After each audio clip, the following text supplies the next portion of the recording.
$100 he borrowed to keep from being kicked out of his apartment. David says she only wants the money because he dated her best friend. Order, all rise. Quiet in the courtroom. Your Honor, this is case number 144 on the calendar in the matter of Baker versus Penny. Parties have been sworn in, Judge. You may be seated. Gentlemen, have seats. You look like an intelligent young lady. Could you tell me why you lent him $600 to pay his rent? I thought we were friends, and he was going to get evicted from his apartment on North Tahini Drive, and he asked me if he could borrow $600 for his rent so he wouldn't get evicted. How long had you been his friend? Since I moved here, since March 1997. Well, how long before you made this loan to him? I didn't give him the loan until December 8th, 1997.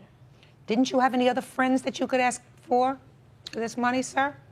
Yes, I had plenty, but she was, at the time, we were probably best friends. Really close? Really close.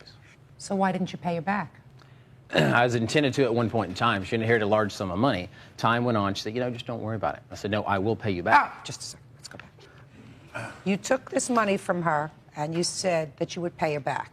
Mm-hmm. Right? Yes. So a month goes by, and what did you do? Just continued on being friends, hanging out every day.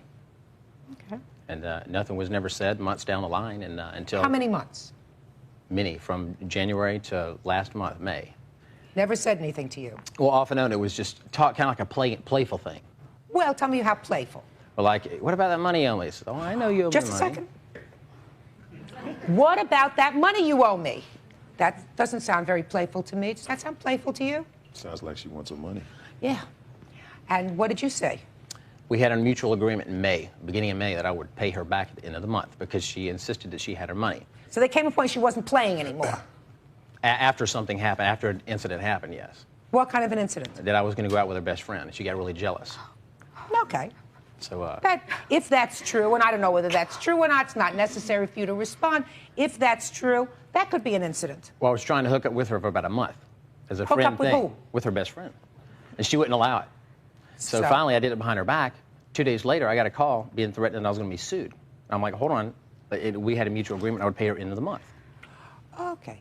So in May, you try to hook up with her best friend. You couldn't do it through her, so you decided to do it behind her back. Right? Correct.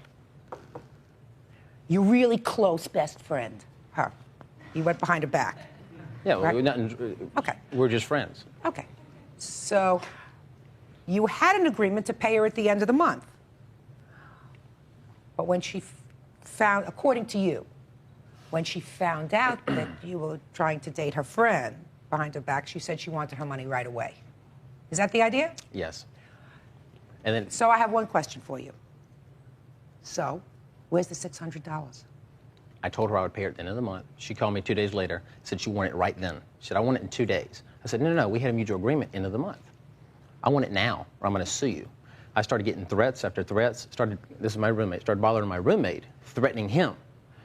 On and on and on. No, you have to give him this message. I'm not going to leave it on his voicemail. No, you have to. He's like, I'm not going to take his message, call his voicemail. No, you have to get my message. So that's not a threat. Bothering him. She didn't say that she would draw and quarter him if he didn't give you the message. You have to give him the message. Yeah. So finally, I called her and told her, I said, look, on her voicemail, I have a lawyer friend, and I filed a lawsuit against you. If you keep threatening me, I'm going to press charges. When was this, sir? That was toward the middle of May. Well, let me ask you this question, Mr. Penny. If this was the middle of May and you told her that you were going to pay her at the end of May, what catastrophic event was going to occur in your life in that 2-week period that was going to enable you to pay her back the $600 at the end of May? A lot. Well, tell me about it. I'm a bartender. I work on tips. Mm-hmm. So I was working weekends. How long had you been working weekends? 4 to 6 months. Well, Mr. Penny, if you've been working for 4 to 6 months on weekends to pay back this debt, why didn't you say to her, May 15th, I'll give you $300 now, and I'll give you the other $300 at the end of May, because I really don't have the whole bulk of it now. So far, you haven't paid diddly squat. Why? You know, I told her, I said, we had a verbal agreement. I said, if you keep threatening me, I'm not going to pay you anything. But if you call me as a friendship, in friendship manner, yes, I will pay you. And then she called. Is that coming from the guy who went behind her back to date her friend? Judge Judy continues in a moment. Gonna.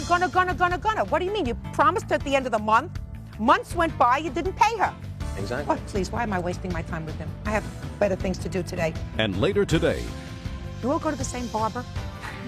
I mean, that's it. I'm just...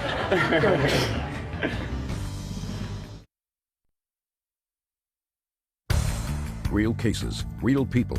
Judge Judy. Melanie Baker says her former friend, David Penny, owes her $600 he borrowed to keep from being kicked out of his apartment. Mr. Penny, if you borrow money, you're supposed to pay it back. Exactly. I had intentions to. Well, you didn't. You didn't pay it back at the end of the month when you said you would initially. If you had gotten this job, if this job had come to fruition that you had intended, and instead of getting paid, let's say $1,000, you got paid $2,000, were you going to give her back $1,200 instead of $600? Huh? Was I going to give her more? No. Were you going to give her more than the $600? No.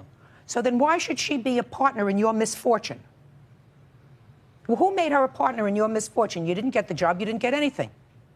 So you still owed her the money. So she waited that month, nothing happened. She kept asking you for the money. She may have not said it in an angry fashion. She may have said, tell me what you said. No, I've actually asked him for my money repeatedly and called him on the phone, and he told me that we got in an argument about the money, and he kept blaming me for him not getting jobs and making excuses.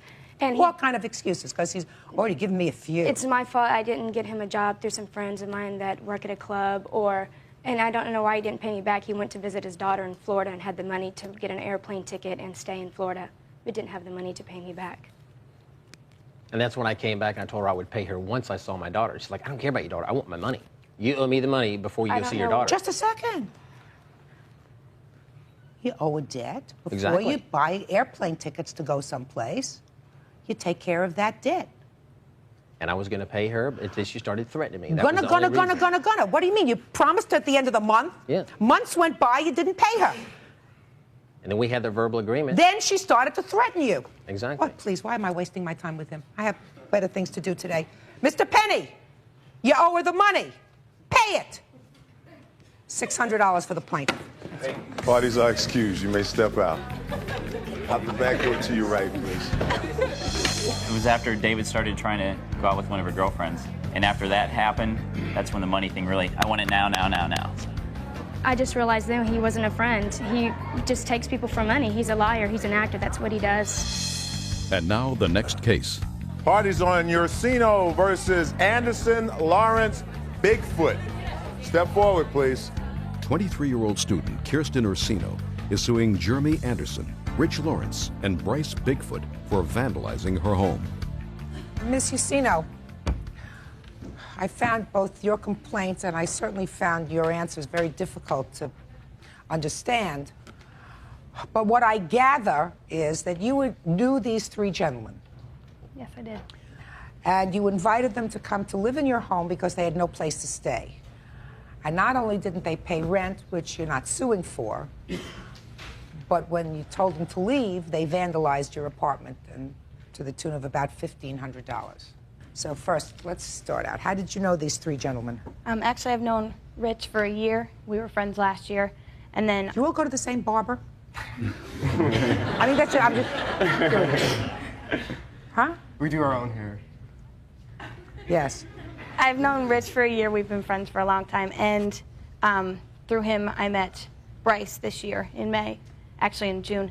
And I met Jeremy a little bit before that when he and Rich started dating back in May. Rich is who? Rich. And Jeremy's right next to him. And you are?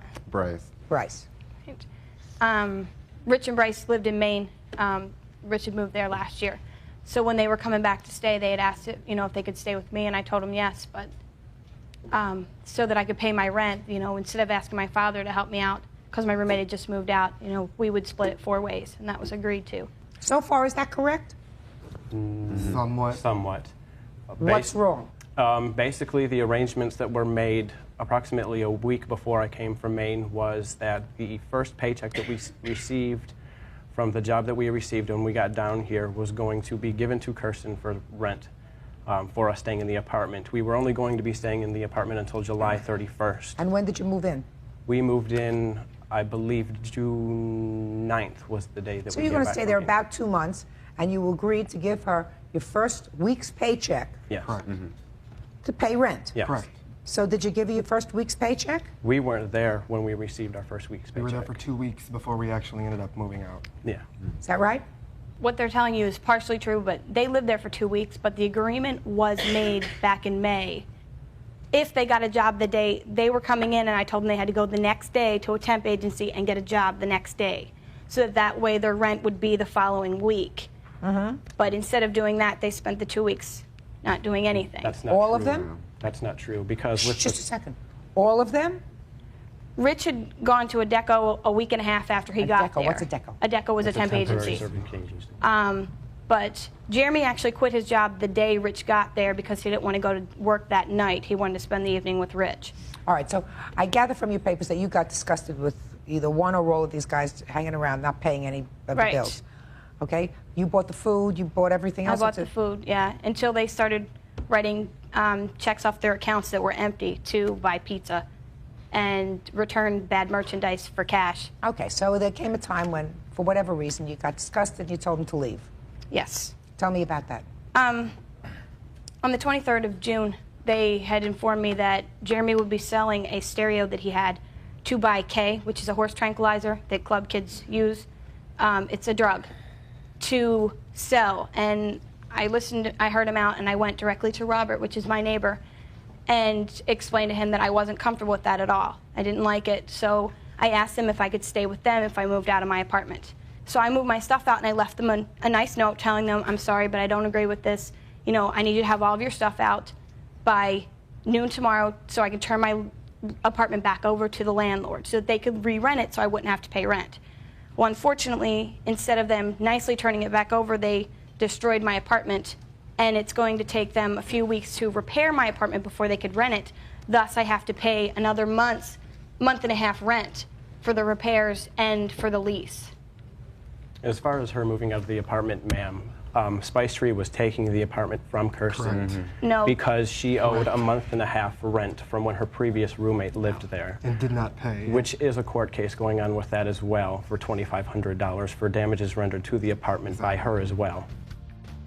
Judge Judy continues in a moment. There's something that looks like it's got a real little smiley face and what looks like yellow hair. Look familiar to you? It was there. I don't believe you. Closed captioning, sponsored in part by Real Cases, Real People, Judge Judy. College student Kirsten Ursino claims she gave Jeremy Anderson, Rich Lawrence, and Bryce Bigfoot a place to stay. She says when she forced them out, they vandalized her place. Miss Ursino, Yes. is there currently a court case involving you and Rachel? No, Rachel owes me $235 from before. And she was your previous roommate? Yes. Have you been notified that your landlord is going to sue you for any rent? If I didn't come up with my money, yes, they were going Come to up with the money for what? for the rent for June's rent, which was the month that they were going to be living with me, and the $235 that she owed before. Just a second. June rent, and they stayed there for 2 weeks. And the entire rent on the apartment is what? Is $580. $580. Yes. But they were only there for 2 weeks. So the entire rent is $580. Right, they were Half only of that there is 2 weeks $290. because the police Half of that is $290. That would have been their half. Yes. And they were only there 2 weeks, and you told them to vacate after 2 weeks, which means that's $145. Yes. So for the 2 weeks that you gentlemen were there, you understand that you owe her $145. Correct, that was understood. Okay. Did you give it to her? No. No, Why not? because She we, told us to leave, and Kirsten and I had talked on 2 occasions before the day she moved, and she said she did not know, but she was fairly sure that she was planning on not moving because she was planning on getting money at the end of the month, and she was hoping that by letting Spice Tree Apartment Complex file court papers against her that would give her an extra 30 days to come up with the money that was due to them. That is correct. That was the plan that she had made with all of us. With all of us, not only Jeremy. And That when her and I... not what was discussed. We had, Yes, it we had was. 30 days up Yes, it until the was. court date was set for her eviction notice from that apartment to That come up was with the made. money that was owed on the apartment. Yes. And when I said that I was willing to pawn my $700 stereo to give her money, she was ecstatic about getting money from me. That stereo was actually, he had stolen a watch to get that stereo and then returned the That is a stereo lie. for Well, that's a lie anyways. Ooh, sounds like everybody here is trying to scam somebody. Exactly. Everybody. That's what the Yeah, lawsuit that's what is it all comes about. down to. Everybody. Gentlemen, I'd like you to take a look at these photographs, please. Just Okay. take a look at them. What kind of work are you doing now? I work for Washington Community College as an office assistant for the Humanities and Arts Department. And what do you do, sir? I'm still without a job. You're still looking. Yes, Some people look for a long time. exactly. And what do you... I was a waiter until we had to move away from Kristen's apartment because the job was right by her apartment and it's too far for me to travel right now. So you're looking too. Yeah. Where are you living? I'm living in Ypsilanti right now, which is Our With friend, whom? Alexis. our friend Alexis. How are you paying Alexis? They're not. The money, his job, he has been... I'm he's paying my rent with my job. Exactly. So that you're not paying Alexis and you're not paying Alexis. But that's all understood and Alexis Yeah. understands Listen right to me. now. How old are you? 21. How old are you? I'm 22. I'm 21. You know, you can't sponge off people forever. You're talking about you got here in June, get a job, collect cans. I don't care what you do. Clean bathrooms, do something. You got to support yourself. You can't live off women. Who feeds you? I find ways to feed myself. Like how? Well, friends take me out to dinner, all kinds of things. Who feeds you? I'm eating at Alexis's house most of the time, which So is the girl Alexis that we're living feeds you? with. Correct.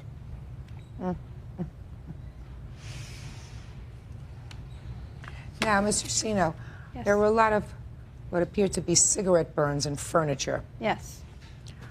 Were any of those there before these three gentlemen moved in? There was one cigarette burn in the center seat cushion of my sofa that my previous roommate had caused. All of the ones along the back were done that evening. There's one there that looks like it's got a smiley face on Yes, it. that was actually lighter fluid. There was a broken lighter on the sofa. According to the police officer, he said that it looked like they had Don't tell me poured what- lighter fluid. don't tell me And what it the smelled police like lighter officer said. fluid. It smelled like lighter fluid when you got close to my sofa. Any of that sound familiar to you? No. Nope. I do not smoke. You don't necessarily have to smoke to make a smiley face and light it up. There's something that looks like it's got a real little smiley face and what looks like yellow hair. Did you see that? Yes, I did. Didn't that look familiar to you? It was there. It was there. I don't believe you. Judge Judy continues in a moment.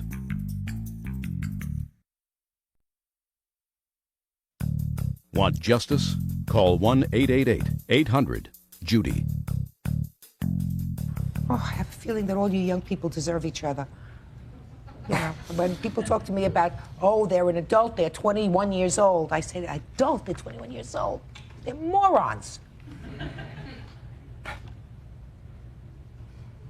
I mean, you invite these three characters into your house. They have no job. You're feeding them, right? They're off doing whatever they're doing, feeding themselves from whatever resourceful little activity they can find. And they go from female to female until they get on their feet. What character building? All right, Ms. Jusino, I think that you got a couple of lawsuits going. I think that you're looking to cover some of your bases. You're not going to get your $1,500. They owe you $145 in rent. You probably paid for some of their food and some of their other expenses. And I believe that they did a certain amount of damage to your property. All right? So I'm awarding you $250. That's all. Parties are excused. You may step out. Out the back door to your right, please. Judge Judy continues in a moment. And on the next Judge Judy, They're getting their way. They get to sponge off somebody again, and I guess they're going to do that their whole lives because that's what they get. That's what they're good at. You're innocent until you're proven guilty. That's all we have to say.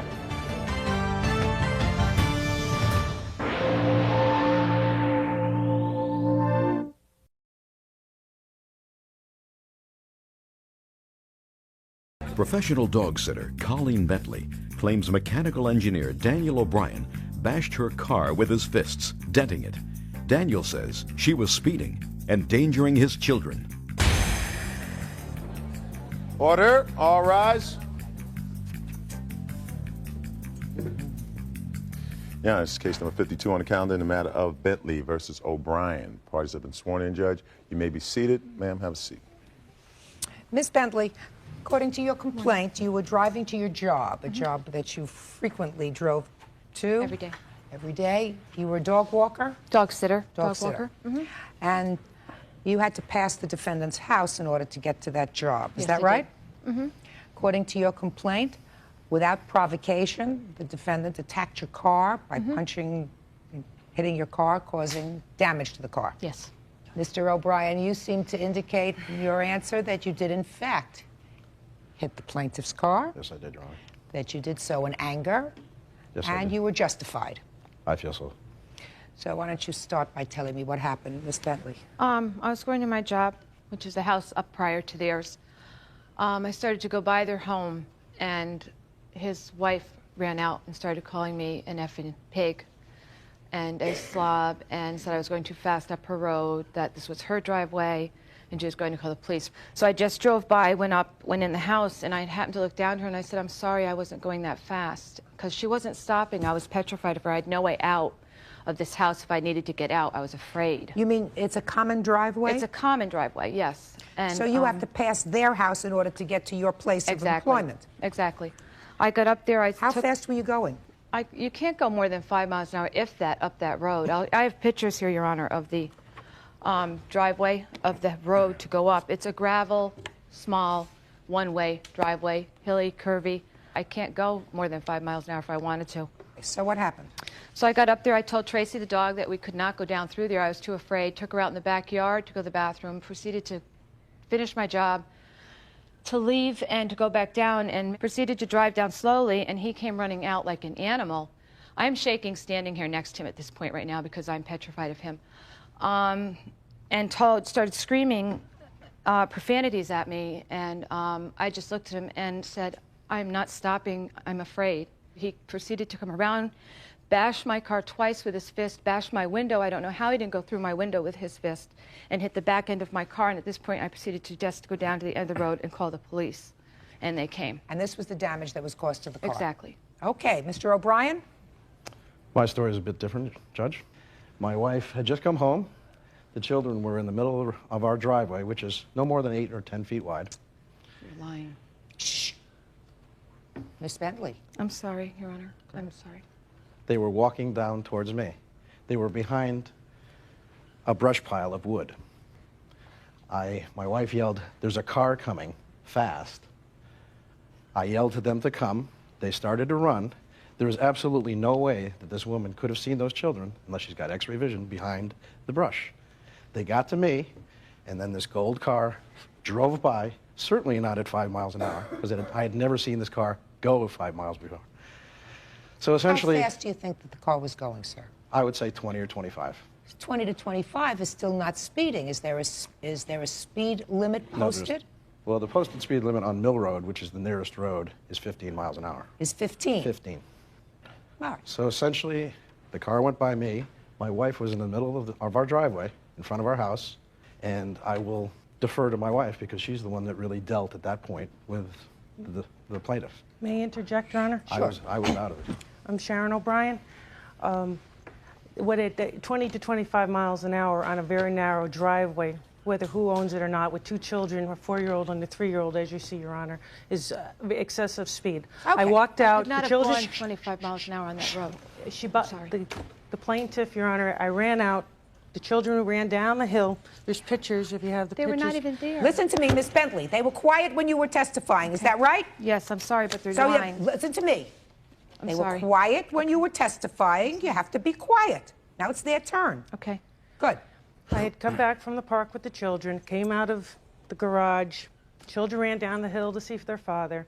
I heard the car come and yelled, stepped in the middle of the driveway, said, "Slow down." I did not swear, Your Honor. I had a tendency to swear, but I did not at that point. The plaintiff plowed through me. I stepped out of the way for fear of my life. She went to the house, be honest, which is about a half football field length. She got out. I had yelled to her, because I have a mouth, slow down or I'll call the cops. She said, shut up. I said, I will not shut up, you pig. I'm on my property. It's a gravel driveway. Again, Your Honor, it's not very wide. I have 2 children. I have signs that say slow down. I was feeling she's endangering the welfare of my minors, and that's where I stood. I was an angry mother. I was protecting my children, and I feared for their lives, Your Honor. And no one in the 11 years that I lived there have ever violated and has sped the way this woman has. And I'm the one who was afraid, and my husband was just defending, you know, he's a bear defending his wife and his cubs. I'm sorry. I understand how you feel, but Mr. O'Brien. I did not utter a word to this woman.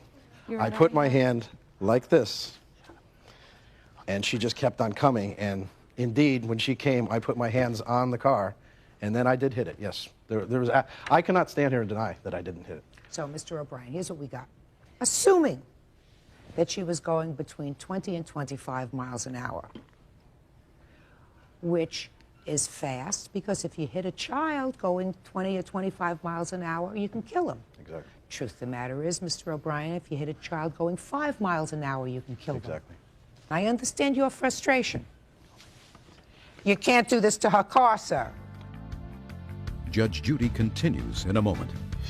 I'm not saying you were speeding going 65 miles an hour, madam, but you can Right. go 15, 20, 25 miles an hour without hitting your head against the top of the car. Yeah. And later today, He's just jumping around on his porch, cussing and fussing. I can quite frankly, Mr. Metcalf, see that he could be a little bit of a pain in the neck. Your Honor. Speak not, Mr. Scully. real cases, real people. Judge Judy. Colleen Bentley says Daniel O'Brien dented her car with his fists. Daniel says she was driving too fast and he was protecting his family. From Miss Bentley's perspective, she's driving her car. Assume she's driving at 20 miles an hour. She sees you coming out there. She's just had a verbal altercation with your wife that got relatively heated. She's a woman alone in a car. She sees you coming out, telling her to stop. To be quite honest with you, Mr. O'Brien, I wouldn't stop. Because I don't know what you're going to do. I don't know how mad you are. I don't know what kind of Looney Tune you are. Exactly. I don't know. No, I really don't know. Now, Miss Bentley. First, you're going to show me the estimates for the damage to your car. I also have a police report. I don't know if you want to see that. No, it's not Okay. necessary. Mr. O'Brien's got the scope. He understands everything. Okay.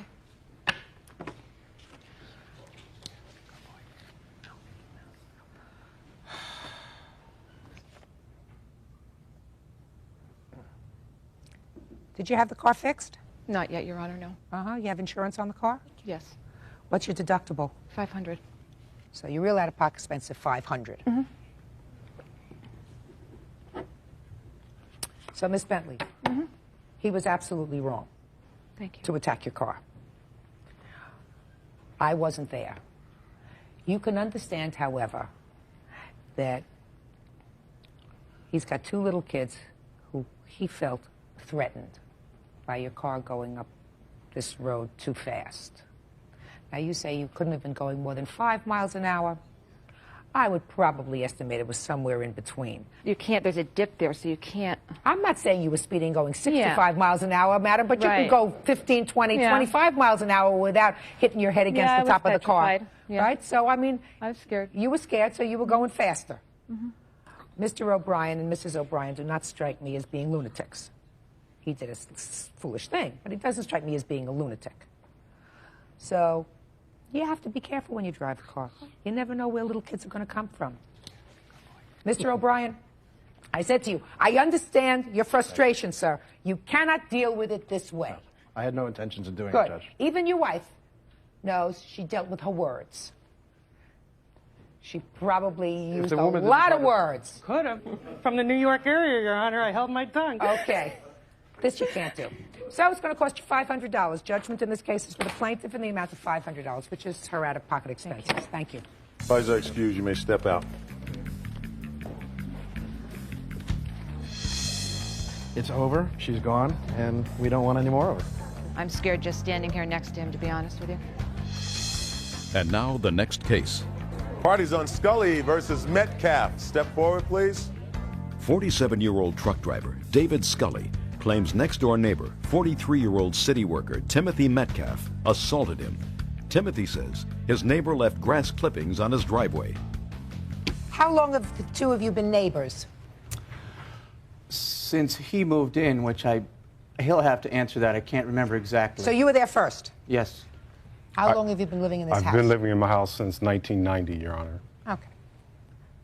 And you had a complaint, and your complaint was that he mowed his lawn and got some of his grass clippings on your clean driveway. Right. Dave came out and blew all his stuff over in front of my property. So you went over to his house. I went over, that's correct. And then it sort of gets fuzzy because you claim that he assaulted you and he claims that you actually assaulted him. So why don't we start from there? Mowing your lawn. Right. I have a picture of the front lawn, as a matter of fact. If you'd like to see, there's a 1-foot wall separating our property at the ground level, and there are dense shrubs separating our property at eye level. If you'd care to take a look at the... Sure.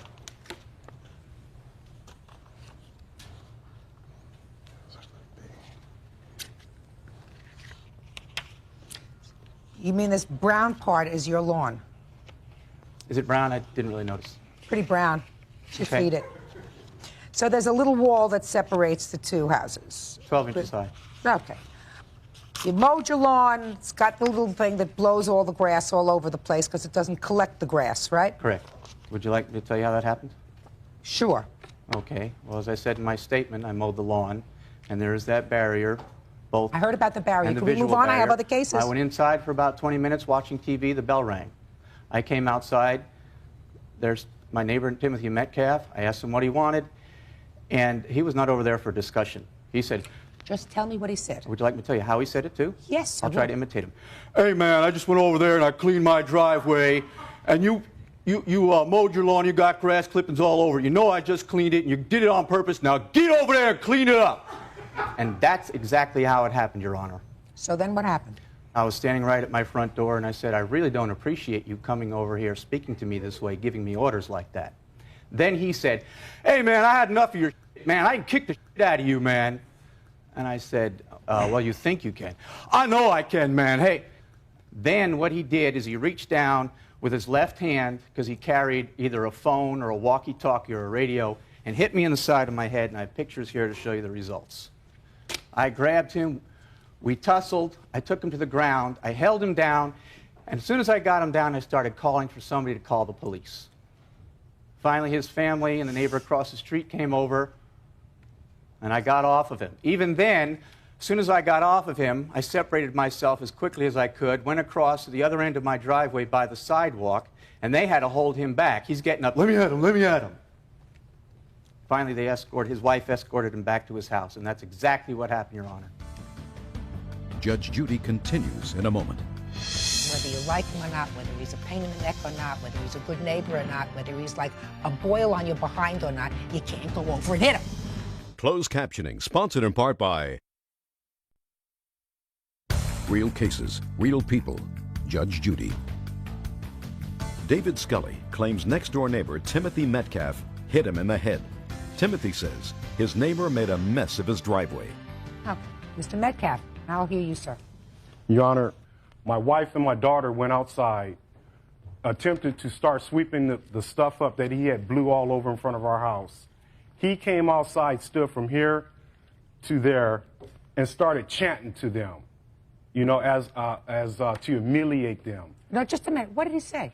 Just some kind of, like he was talking in tongues, singing, you know, making fun of them. Just a second. Mr. Metcalf, I'm having a difficult time following you because Okay. you are drawing conclusions. You're not telling me okay. what you heard, sir. Okay. I waited about 15 minutes. I went over. I knocked on the door. I said, Dave, I go, you know, I don't understand why you just did what you did. I go, you seen I just was out here for over 2 hours. He told me, in his words, he didn't see no problem with it, that he would do it again, and that if I couldn't come over and talk to him in a better way, I need to get the F off his property. Okay. But I did not go over, cuss him. I did not threaten him. I did not go over with no intentions to fight this man. What you're telling me, Mr. Metcalf, is you spoke to him at that moment in the exact same tone of voice as you're talking to me? Is that what you're trying? No. Is that what you want me to believe? No. Of course not. I didn't think that you would want me to believe that, Mr. Metcalf, No, because not at all. that's not true. So what happened after you said, why are you doing this? And so then he just started cussing and going off. The next thing I know, he's just jumping around on his porch, cussing and fussing. And I was like, hey, you know, I just came over to talk to you about what you had done. And the next thing I know, he and drew back to hit me. And the next thing I know, we were fighting. And David was on top of me, Just a second. trying to bite me. When did you hit him with the phone? I did not take a phone over there, Your Honor. Those injuries, David, occurred during the scuffle when he jumped on me and took me to the ground. Your Honor? Yes.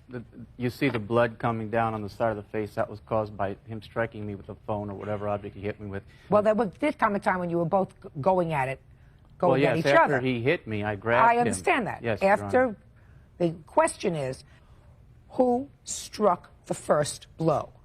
Well, I can answer That's that. I'm not asking you to answer that. Yes, sir. I know the answer to that question. He did. I did not strike him, Your Honor. I think you did. Why is it not possible that he attacked me and I, you know, did not hit him? Do you want to know why, Mr. Metcalf? I'm Why? going to tell you why, sir. Why? Because life is a series of events that usually have a common sense theme that runs through it. You had just spent, according to you, 2 hours making sure that your property is pristine.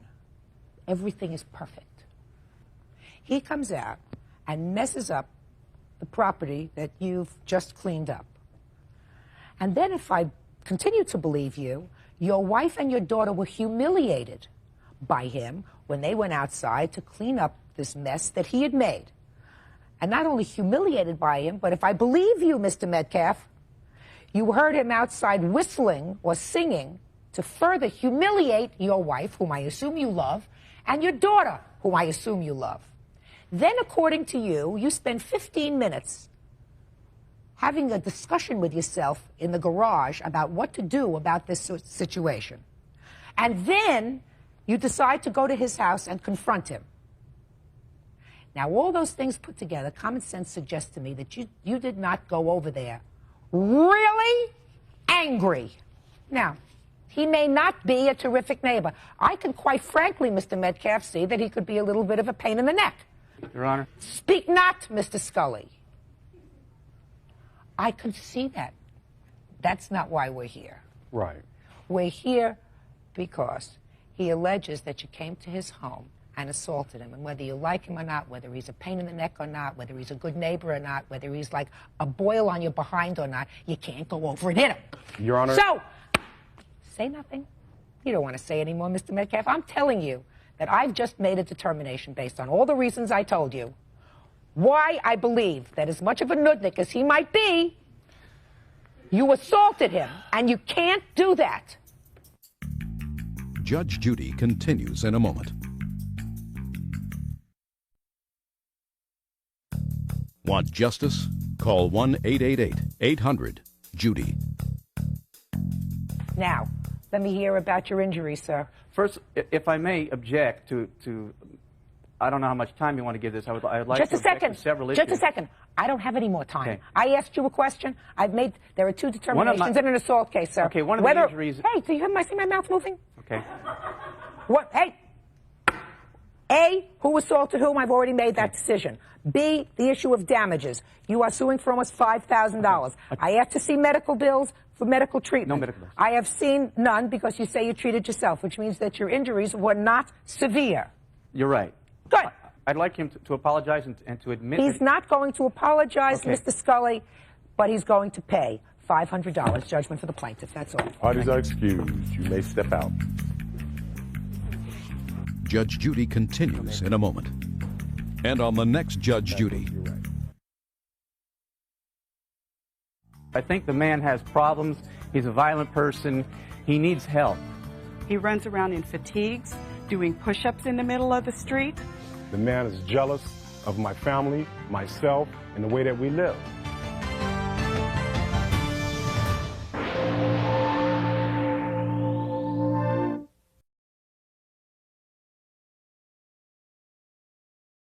His ex-fiancée, Felicia Wilson, a nurse, to return her engagement and wedding rings.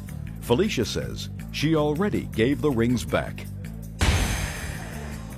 Order, all rise.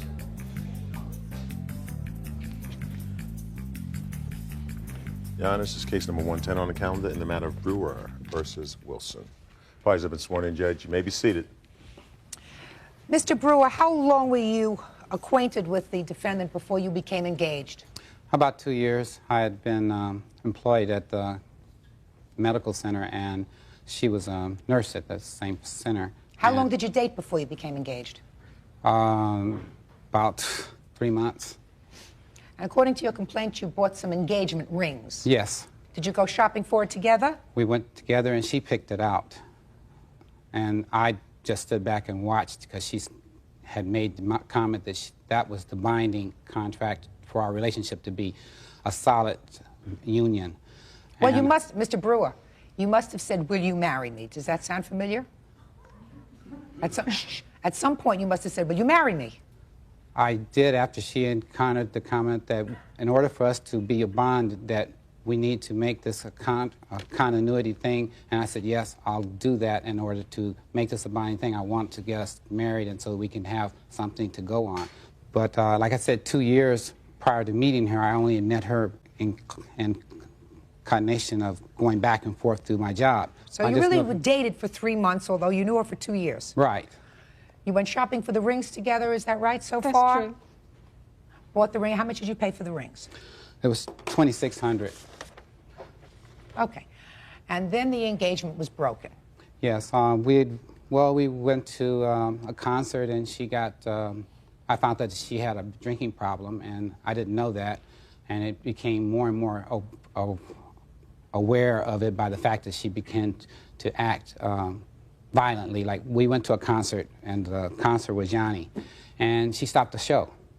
She went up on the stage and actually stopped the show. Is that true? No, that is not true. Did you go to a concert, a Yanni concert? Yes, we went to a concert. What happened there? We just left the concert because of his behavior, because we could not get along. We were starting to... I'm sorry. We had already been having some disagreements, and we just could not connect as to what we should do in the concert. Okay. Let's pass the concert and let's go on to the broken engagement. Okay. For whatever reason, you decided it was not a good idea that you marry. Is that right? How that ended is what we had got an apartment together. She couldn't get an apartment. She said she wanted to get away from her household because she was having problems there, and she wanted to develop into more of an adult. And so we were going to make that move, and then when she came in, she wanted to buy clothing because she wanted to take a trip. She bought clothing, and we just did a whole lot of things together. And during this situation, at the end is when I had gotten financially just diluted to the point that I didn't have anything left. She said that she didn't want any more to do it. I told her because we couldn't pay the bills. We couldn't pay the bills. Were you living together at the time? Yes, we were. How long had you lived together? For about a month. You decided that you weren't going to marry. She decided that. She decided. Tell me about that moment when you told him that you didn't want to marry him. Well, first off, we had irreconcilable differences. Lavelle, he was extremely verbally abusive. He was manipulative. He tried to control my accounts. He wanted to control my finances. I had gotten an apartment by myself. I had moved in. A few days later, he moved in with me. So I told him that I would pay all the bills, which I did. I paid for the rent. You only lived together for a month. Which is true. Okay, so you only lived together for a month. We're not talking about the national debt. Okay. You decided you didn't want to marry him. According to him, you broke it off. Tell me about that evening or day when you told him you didn't want to marry him. I told him that I can't take this anymore. No matter what I do, it was never enough. I couldn't take him. So you told him you didn't. What did you do with the rings when you told him you didn't want to marry him? I gave him the rings back. No, she didn't. No, I put the rings in his hands. I told him, I do not want to marry you anymore. I cannot take this abuse at all. Then why, Miss Wilson, would you think that he filed this lawsuit against you for the return of the rings? I'm astounded that he filed this lawsuit against me. I am totally shocked. Did you buy these rings on time? Were you paying them off, or did you pay for them all at one time? Oh, no, I'm still paying them. Let me see the proof that you're still paying for them. I just got the proof that I purchased. I didn't bring the paperwork that I'm still paying for them because I have that. I'm paying through it through credit, consumer credit.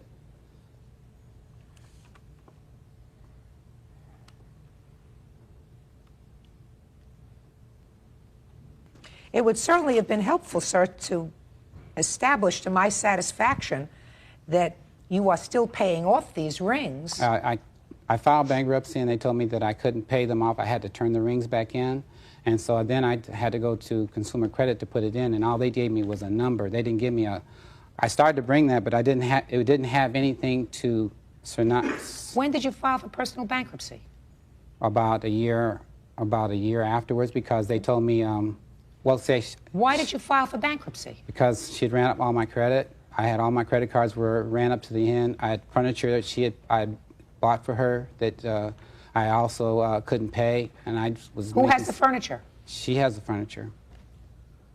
Do you have the furniture? I don't have his furniture. I have my own furniture. Who paid for it? I paid for it. I paid for it cash. How much was this furniture that you purchased? The furniture I purchased was approximately $2,500 because I brought living room, dinette set. That's what I purchased.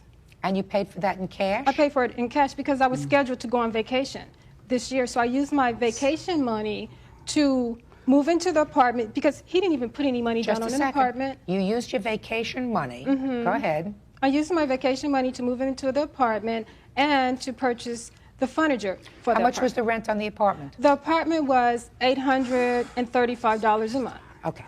And you had to put down security, another $835? True. And you purchased furniture, according to you, of $2,500. True. Okay, all in 1 month. True. Now, would you tell me what your annual salary is at this nursing job? $60,000 a year. Is that what you were earning when you were together? Yes, I was. How long have you had this job for $60,000 a year? 11 years. Have you ever been away from your job? In terms of? Illness? Yes, I have. When? I was away from my job first off, and the second off will be 1996. And that was for hospitalization? Yes, it was. Prior to that, when were you hospitalized? I was hospitalized approximately in 1993. Is that the same hospital? Different hospital, but same circumstances. Judge Judy continues in a moment. And later today... You say she broke your camcorder when she was taking some pictures. So you're holding the Brady Bunch board game as hostage. How much did you pay for that board game? $375. You're kidding me. No. Real cases, real people. Judge Judy. Laval Brewer Jr. claims his ex-fiancée, Felicia Wilson, didn't return her engagement ring after they broke up. You know what the diagnosis is for your illness? Yes, I do. What is it? Manic depression, bipolar disorder. You take medication for that? Yes, I am. Since 1996, have you had a recurrence? It was in 1997. That's the last time I was hospitalized. How much after the breakup of your engagement were you hospitalized? It was approximately 9 months after the breakup. What was the date of the breakup of the engagement? I believe it was around about May. It was right after we had come from Ensenada, and she had had an erratic, she just started throwing things at me for no reason. And then when she came back, she apologized and said everything would be okay. And Mr. Brewer, right after that, we broke up. Mr. Brewer, did you know that Miss Wilson had a history of psychiatric disorder? No, I didn't. You didn't? I didn't. She told me that after we got together and we were dating, then she told me. but I didn't know it prior to that. What did she tell you?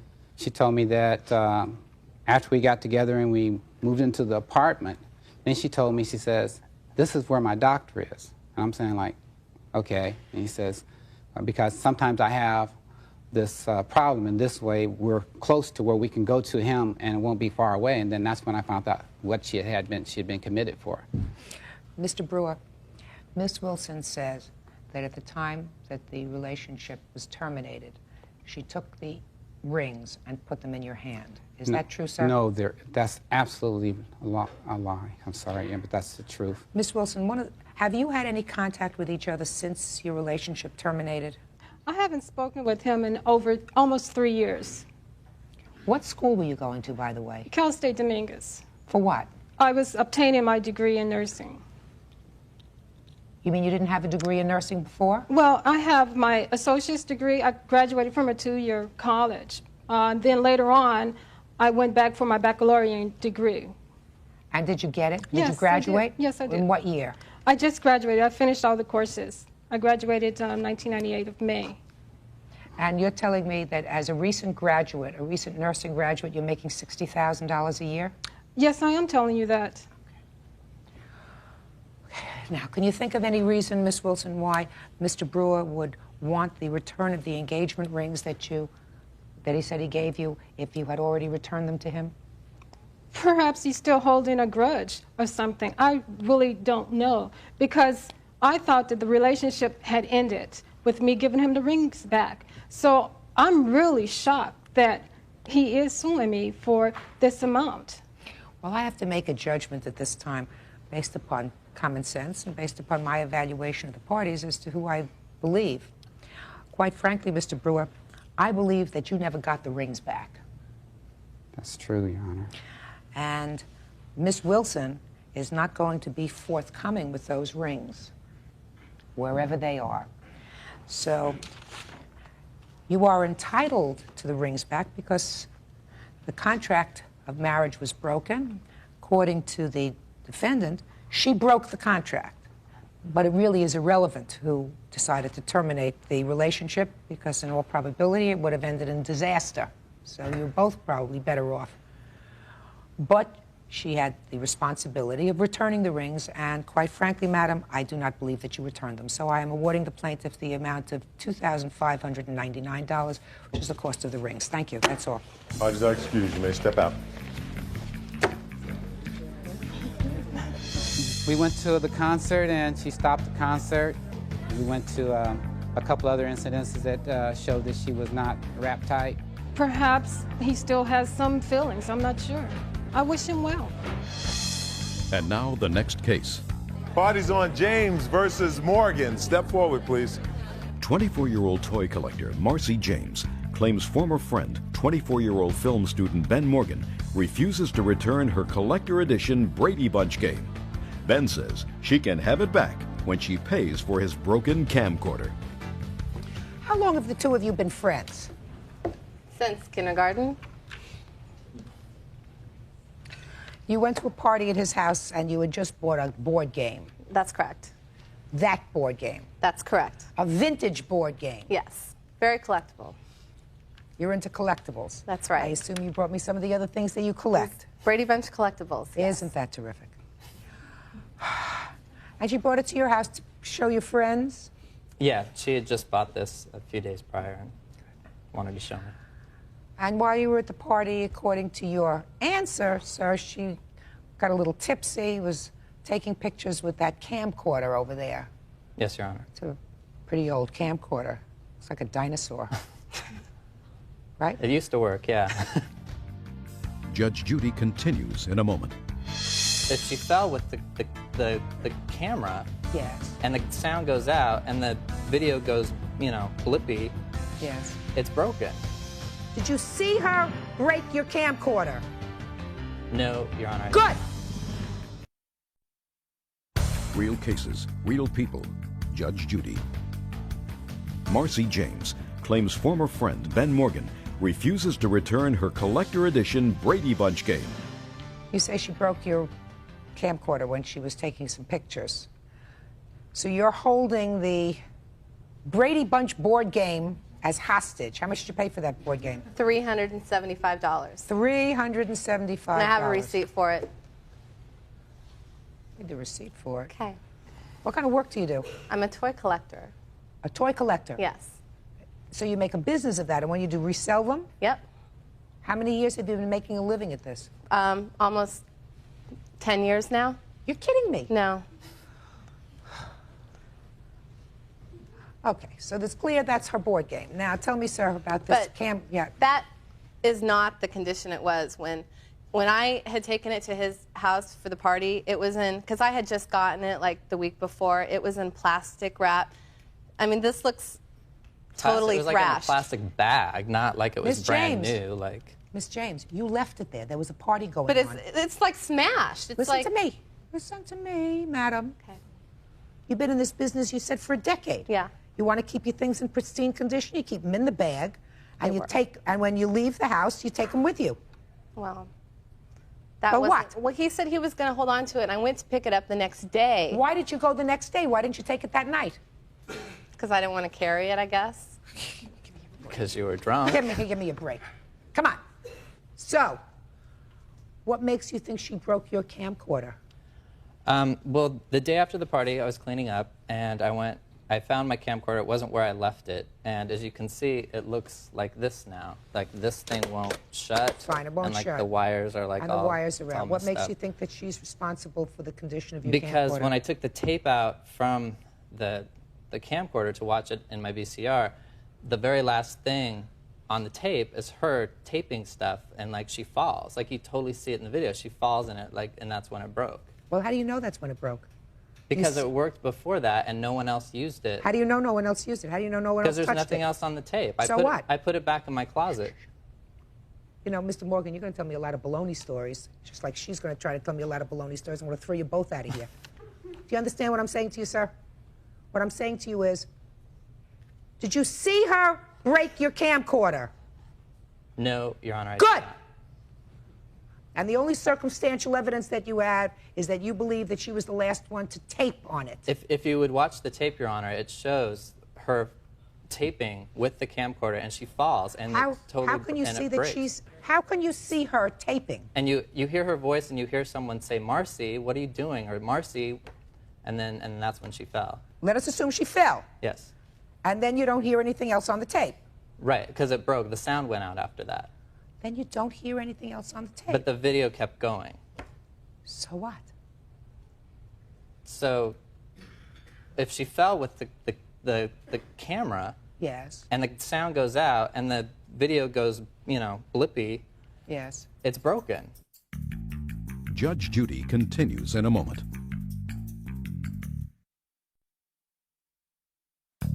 Want justice? Call 1-888-800-JUDY.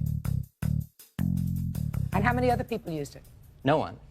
How do you know that? When I was done How do you know that? Because I put it back in my room. I put it back in my closet. You got an answer for everything. You put it back in your closet. You mean she went to your closet and got it out of your closet? That she must have. Did She you go to his knows closet? She knows Did you where go all to my. his closet and take the camcorder out of his closet? No. No. Oh, please, do me a favor. Listen to me. You see that Brady Bunch board game? I don't know where these people are coming from. Give it back to her. Perfect.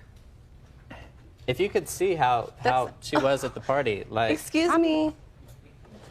Now you have your Look at this. It's totally ripped. This is not worth. Listen, you got to take better care of your things, people, both of you. Now you have the board game back. Now you have your camera back. Goodbye. Parties are excused. You may step out. Judge Judy continues in a moment. And on the next Judge Judy. My husband was just a fair defending his wife and his cubs. The day the dog sitter met the neighbors head on. I don't know how mad you are. I don't know what kind of Looney Tune you are. Real people. Judge Judy. Look at this. It's totally, that was not even like that. Good, hello. This wasn't like this either when you broke it. Look at it. It's so fake. You probably broke that yourself. Hello, it won't even shut. We haven't spoken in 5 months, so that's been kind of weird because we usually talk on a daily basis. I'm tired of taking all this abuse, from supposedly my best friend.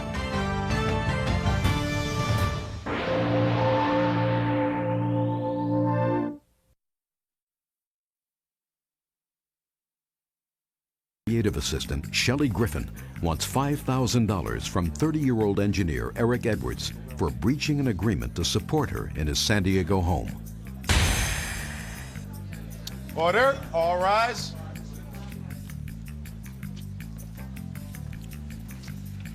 Yeah, this is case number 299 on the calendar in the matter of Griffin versus Edwards. Parties have been sworn in, Judge. You may be seated. As I see. Now, Miss Griffin, I'm going to be honest with you. I understand what you say in your complaint. Right. But I don't believe that this states a legal cause of action. You're suing him because you say that he enticed you to leave your home in one place in California and move to San Diego because he said you were going to marry. Right. Okay. And that didn't work out, so you want $5,000.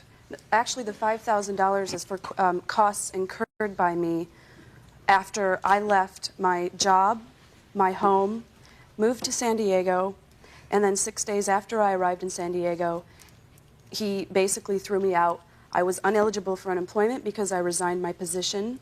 I had nowhere to live, and I had no source of income. So I left, I was left basically with nothing. He promised me that if things didn't work out between us, that I could still stay with him until I got on my feet in San Diego. That did not happen. Let me hear about this conversation that you had. You met when? I'm going to say approximately about a year ago. We were just friends for some time before we started dating. And then you started dating, and it was a long-distance dating relationship. Is that right? Right. It was very short. What do you mean it was short? It was very short, a very short courtship. It was a long-distance dating relationship, though. Right. You lived in Los Angeles, and you live in San Diego. Correct? Correct. All right. So it was a short relationship before he asked you to come down to San Diego? Yes. How long? Approximately a month to 2 months. How old are you? I'm 27. I'll be 27 next week. So you know the guy a month, and he tells you what? He says that he wants me to move to San Diego, move in with him. He wanted to marry me. This is typically something that I would never do, but unfortunately I made the mistake, the decision to do it, believing him, and 6 days later I was with nothing. I lost my deposit on my apartment because I had to forfeit my lease. I had no source of income whatsoever for food, for anything. He knew that when I came down to San Diego and agreed that I could stay there until I got on my feet. And that was the agreement. What do you mean until you got on your feet? I thought he invited you to come down to marry him. Yes, until I got a job and was able to support myself again. So what he said was, if you come down and if you don't have a job, we'll live together and I will support you until you get on your feet. Is that what you're telling me? Right. Okay. Exactly. So what happened? 6 days later, you say within 6 days it went sour. What happened in those 6 days? Well, the way I recall it, we had a small disagreement earlier that morning. We had planned on going jet skiing that afternoon. I went and borrowed a wetsuit from someone, and I came home. There was a locksmith there, and all of my things were in trash bags in the middle of the living room. What happened? Didn't go exactly that way, Your Honor. Well, right from the very beginning, she said to me she was very dissatisfied with her job or living in L.A. All of her friends were in San Diego. She had no friends in L.A. She didn't like L.A. Had you lived in San Diego before you moved to Los Angeles? About a year before that. Okay, go ahead. She asked me my opinion, and I said, you should come to San Diego. Look at me, sir, not the floor. I'm sorry. Excuse me. I suggested that if she wanted to, she could stay with me while she looks for a job, but it wasn't indefinite, it was temporary. Had you discussed marriage? No, absolutely not. No, no. He even told me that he saw a ring that one of his best friends, I believe his name was Luigi, that he gave to his wife. He said, "How does 2.5 carats sound? The sooner I get a ring on your finger, the happier I'll be.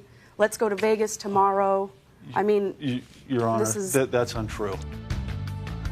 Judge Judy continues in a moment. I was literally in fear she was going to poison my food or something or ruin my Well, I'm not kidding. I was actually scared of this woman. And later today. Did you ever hear the expression, it ain't over till it's over? I guess. Did you ever hear that? Yes. It's over. Real cases, real people. Judge Judy. Shelley Griffin says she gave up her job to move in with Eric Edwards after he promised to take care of her. Eric says he was just helping a friend by letting her stay with him for a short time. Let's get to the separation. I'm curious as to why you took her things and put them outside. Okay. Well, I helped her move all weekend, the weekend of August 3rd. I spent my entire weekend, rented a truck, did everything, moved her, and I noticed at the end of the day, after being totally beaten down, worn from doing this, that she never even so much as thanked me. And I said sarcastically, "Thanks, Eric," and she jumped down my throat for that. So that was one thing. There was flags all along the way, though. Right after she moved in, her mood was extremely negative and volatile. I couldn't do anything without wondering if she's going to jump down my throat about the smallest things. By Tuesday, we had broken up. And I said, listen, if you can just be nice and don't ruin my place, you can stay here while you're looking for a job still. Well, things just got worse, Your Honor. How worse? Well, I was literally in fear she was going to poison my food or something or ruin my... I'm not kidding. I was actually scared of this woman because there was no rhyme or reason why she would get extremely upset. And she was constantly negative. Your Honor, can I... No? Okay. Finally, we were split up, and I decided, okay, I'm going to try to make the best of a bad situation here, and I took her out platonically out Friday night to get some food and go to a club and stuff. The next day, I was going to take her to get some breakfast, and she, for no reason, just went berserk. How berserk? I had a cell phone in my car, and she said, oh, well, you got that so your other girlfriends can call you now? Oh, because they were calling. Your Honor, they were not. Go ahead. Thank you for the beautiful dress, Eric. Miss Griffin. Your Honor, I don't know what she's talking about. Go ahead. There's no other women calling me. Whatever. And we were, anyway. You're not married. She just went crazy. And she slammed my door when she got out to the car and said a bad word. And I just had enough. I just was like, I was living like a prisoner in my own home. All right, it didn't work out. And so you took her stuff. I took her stuff, only the shelved stuff. I didn't take any of the hung stuff, and I put the shelved stuff in bags. She got most of it that day. She got the rest of it the following day, and within a week, she had it all. Okay. So, Miss Griffin. It's obvious to me that he's delusional. Miss Griffin, it doesn't make any difference whether he's delusional or not. You don't get compensated for making a bad mistake. May I say that the day after he threw me out, I called him, and the woman that had called me the week that I was there, while he was out running around during the day, and said, is Eric there? No. Would you tell him thank you for the beautiful dress? I love it. So I confronted him with, her name is Sally. She said, tell him Sal called. The day after he threw me out, I called there. It was quite late at night. She picked up the other phone. She was there. So what? Well, this may be why... Just a second. Maybe why I was thrown out. I don't know. But, Your Honor, when I was living there... Let me ask you a question, madam. He doesn't look like he's a nut. He did come to Los Angeles from San Diego with a truck, correct? Right. And he packed your stuff with you? No, he did not pack. He schlepped your stuff on the truck? Barely. Miss Griffin, let's not play with each other. Split the cost of that, by the way. I don't care whether you split the cost or not. It wasn't his stuff. It was your stuff. Right. He's not moving himself. He was moving you. So he doesn't sound like a nut to me. He sounds either he too made a mistake because he took a weekend, whatever it was, came to Los Angeles, helped you move, rented a truck, moved whatever items you had, whether they be boxes or clothes or furniture or appliances or whatever else it was. He didn't do that because he intended 6 days later to throw you out. Right. So clearly, it wasn't working out. That's right. Good. Judge Judy continues in a moment. I don't drink at all. I'm very, very straight. And she loves to party. And later today, He had a relationship that was 4 years long. He doesn't understand that it's finished. No, he doesn't. It's finished. real cases, real people. Judge Judy. Shelley Griffin wants $5,000 from Eric Edwards for breaching an agreement to support her in his San Diego home. Eric says he was just helping a friend by letting her stay with him for a short time. It didn't work out for whatever reason. You don't get compensated for that, just like you don't get compensated for a bad marriage. This was even hardly a relationship. You had dated him for a month. I understand that it didn't work out, but the only thing that I'm here for is the cost that I incurred because I was left in a position that he promised me I would not be in. Look, madam, you're an adult. You're 27 years old. If you made a mistake in judgment and after a month decided to move back to San Diego, where you had come from, that's your mistake in judgment. You don't get compensated for that. You were in a relationship, according to you, for a month with this man. And you want to be compensated for leaving your job, for relocating, for finding another apartment. I mean, the alternative to that is to have stayed in an apartment with him. Right, that was... Which was untenable for both of you. So, Ms. Griffin, get on with your life. This case is dismissed. Parties are excused. You may step out. Out the back door to your right, please. I don't drink at all. I'm very, very straight. And she loves to party. And she's not the same person, needless to say, when she's partying, and she does that practically daily. I think she's a little bit in need of therapy. And now the next case.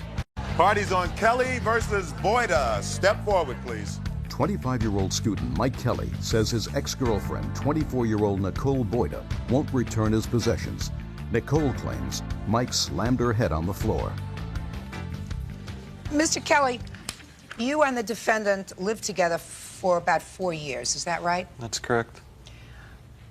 According to the papers that I've read, there was some very bad altercation that you had. Some property was destroyed. You left. Right. You got a restraining order. Yes, I did. And when you left, there was some property in the defendant's possession that you say is solely yours. That's correct. All right, Mr. Kelly, tell me about the altercation and the property destruction. Well, to start, we had a really good relationship for quite a long time. Leading up to this, we hadn't been getting along for, I'd say, about a year. And what we had decided to do, or I guess what it came down to, is that I would move out and leave her the apartment that we were both living in. Within a matter of about a month, I found a place and moved out. And about 2 weeks later, I had come back to get a motorcycle and some other belongings. Okay, so you came back after 2 weeks to get the rest of your stuff. Right. What happened? I was trying to talk to Nicole. I knocked on the door. She came out. We talked for just a second, and she went back in. And I knocked again. She came out. After about the third time, I was just aggravated. There's belongings of mine in there, and I kicked the door. It broke, and I left. And I found out later that I broke it pretty well. Okay, that she had to pay for. Yes, she did. Okay. It was because of that incident that you got a restraining order? Yes. Well, there was a lot of abuse that led up to me asking Mr. Kelly to leave. What kind of abuse? Well, there's one incident around December of '94, which I have medical reports, where he slammed my head into, we lived in the basement, so it was a cement floor covered by carpeting. When I asked Mike to leave, it was it was the first week in February. I asked him to leave in a month. I gave him a month. Of '97? Yes. Well, Miss Boyda, you just told me about something that happened in 1994. You don't expect to drag up all those things that happened in '94, '95, '96, '97, and expect to be compensated for them now, do you?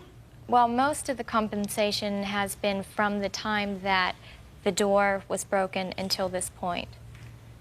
On the time he broke the door, I got the restraint, the restraining order, and he continued to contact me after that. As a matter of fact, I received a postcard in the mail yesterday from Mike. That said what? Would you like me to present it to you? Yes, I would. Okay. And I also received a card from him right before the case. I'll see both. The reason I keep having communication is that I care about her, and there was a really good friendship there that was lost, and I wish it hadn't turned out like this. And Well, I'm looking at this postcard. I mean, this isn't a threatening postcard. He's really professing nice things to you, right? I don't see it that way. Pulsing through my veins as if caffeine, that scares me. Well, this is the way you hear it. That this isn't a threat or a nasty postcard. Okay, let's take a look at number 2. But listen to me, Mr. Kelly. Do you ever hear the expression, it ain't over till it's over? I guess. Did you ever hear that? Yes. It's over.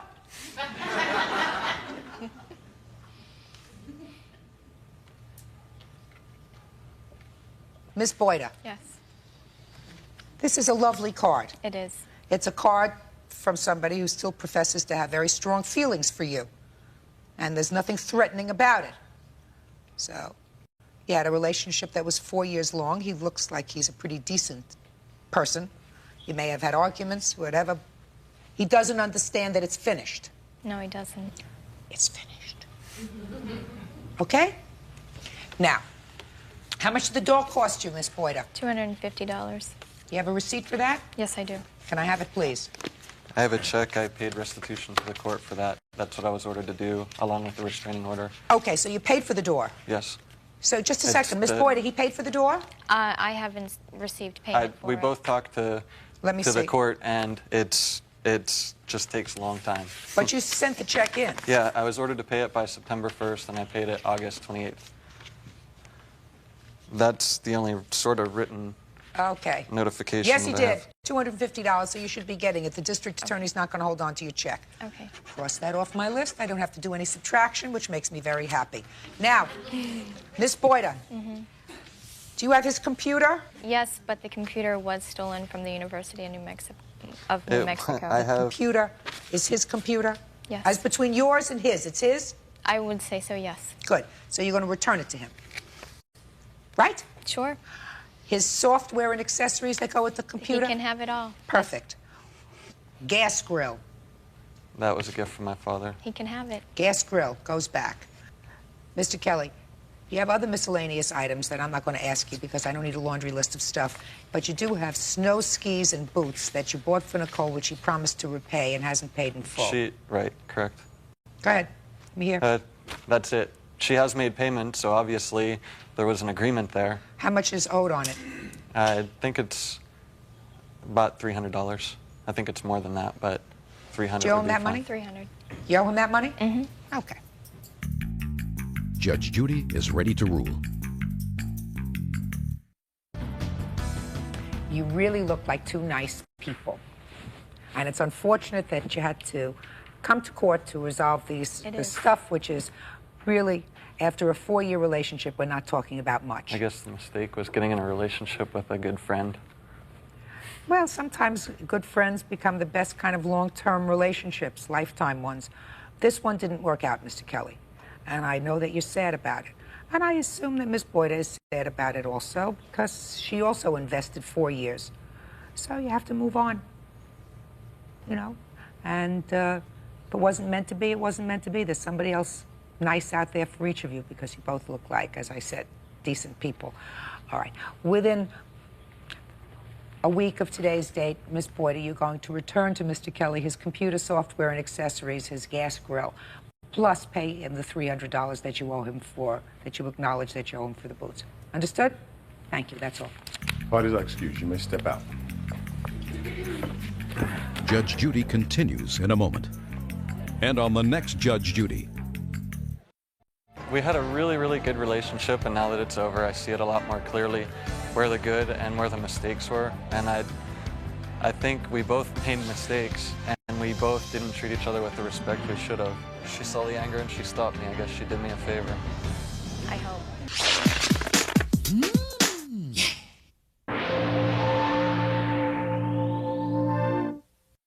certified technician Scott Osment for their child's medical bills.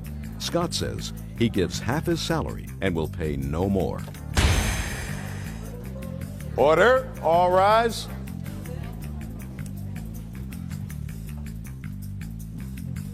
Your Honor, this is case number 177 on the calendar in the matter of Maxwell versus Osment. Parties have been sworn in, Judge. You may be seated. Miss Maxwell, let me try to get the sequence of events. Yes, ma'am. When were you married to the defendant? In December 21st, 1991.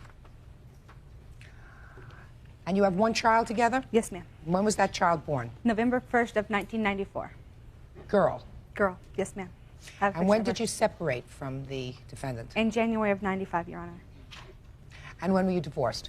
We were divorced August 11th, 1997. Now, you are suing the defendant for unreimbursed medical costs that you incurred for your daughter. Yes, ma'am. From what date to what date? From April 14th, 1997 to present, Your Honor. Now, your divorce decree provided for him to pay for what with regard to medical bills? Half of everything. Now, how much does he owe you, according to you, for the child's unreimbursed medical bills? $1,982.05. Can I see what you have there? Now, when did you first make a demand for that money? I started making a demand for this money in November of 1997, Your Honor. I've made demands for it. He told me he would never pay a dime of medical costs. He told me he would never pay for anything for her at all. True. Why is that, sir? For the past year, Your Honor, I've been paying over half my wages. I brought proof of that. For what? For child support, because they made it at $424 per month, which is over half my wages, rendering me with about $100 a week to live on. Neither one of our jobs were...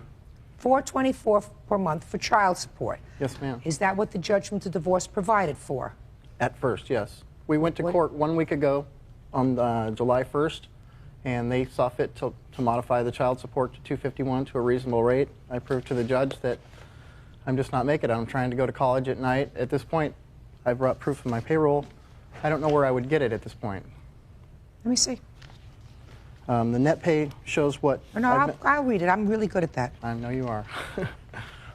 Your Honor, I'd like to say something if I may. Mr. Osment has only paid $424 for the first 2 months from April to July of 1997. Then he got his child support reduced to $113 per month. And then in January, it went back up to $424, and then he just got it reduced again to $250. Mr. Osment, yes, ma'am. From January of 1995, which is when you separated from your former wife, until April of 1997, how much child support did you pay? I gave her at least $50 to $100 a month. I didn't give her as much. 50, just a second. So between 1995 and 1997, according to you, you gave her between $50 and $75 a month. Is that right? Can I say something? Yes. The reason for that, at that time, when we did separate, I was left with the apartment and everything else. Our visitation schedule set up, I would have to go down there. I lived in Palm Springs, she lived in Orange County, drive there, get them, bring them back because we couldn't stay there for the visitation, go all the way back. I had to work the Saturday. That pretty much ate that money up. I had no more money left. Well, how'd you expect your daughter to be supported? Work as hard as I could, do the best I could. Well, that's not doing the best you can, sir. $50 a month, assuming that you paid it, which she seems to doubt. No, he she didn't. says you didn't pay it. But assuming that you paid somewhere around $50 a month, you can't keep a cat for $50 a month. You're right, Your Honor. This isn't a cat, this is your child. I've been paying, I haven't missed a payment since we've been doing this. Mr. Osmond, what you're telling me that since you were put under a court order, you managed to pay $424 a month, and then you managed to pay $113 a month, and then you paid $250 a month. So when a court told you to pay $424 a month, you paid it. When a court told you you had to pay $113 a month, you paid it. When a court told you you had to pay $250 a month, you paid it. But when no court told you that you had to pay more, according to you, you gave her $50 a month. Is that what you're telling me? That's what it sounds like. No, I'm telling you that due to the situation at the beginning of that, I had no more money. So what you're telling me, sir, is that as soon as the court told you you had to pay They garnished $424 a month, all of a sudden, miraculously, the good fairy came and dropped enough money for you to pay $424 a month. They took it from me. They They took it out of your salary. Right. Right. They garnished my wages. Absolutely right. That's why I lost my car, my apartment, everything I had. Oh, just a second. What kind of car did you have? I had a little Toyota. Little Toyota. That I paid $177 a month for. And So what you're telling me is, sir, from 1995 to 1997, you paid more for your car than you did for your child. 3 times as much. 3 times as much. That's not what I'm telling you.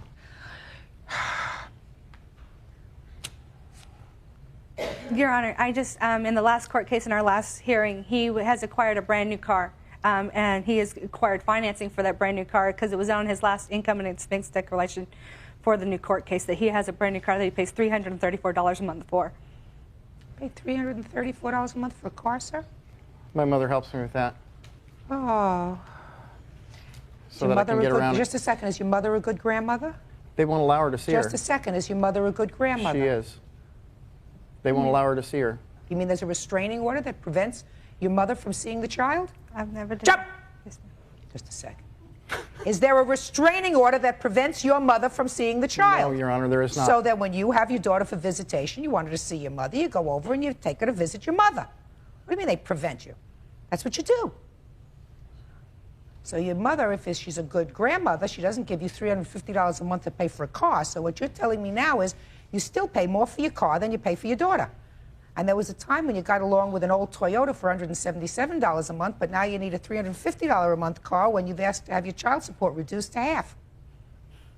You sound like you have your priorities all screwed up, Mr. Osmond. Judge Judy continues in a moment. And later today, she sued me for costing me $8,000 last year, suing me for $1 million. What kind of $1 million lawsuit? I'm just curious.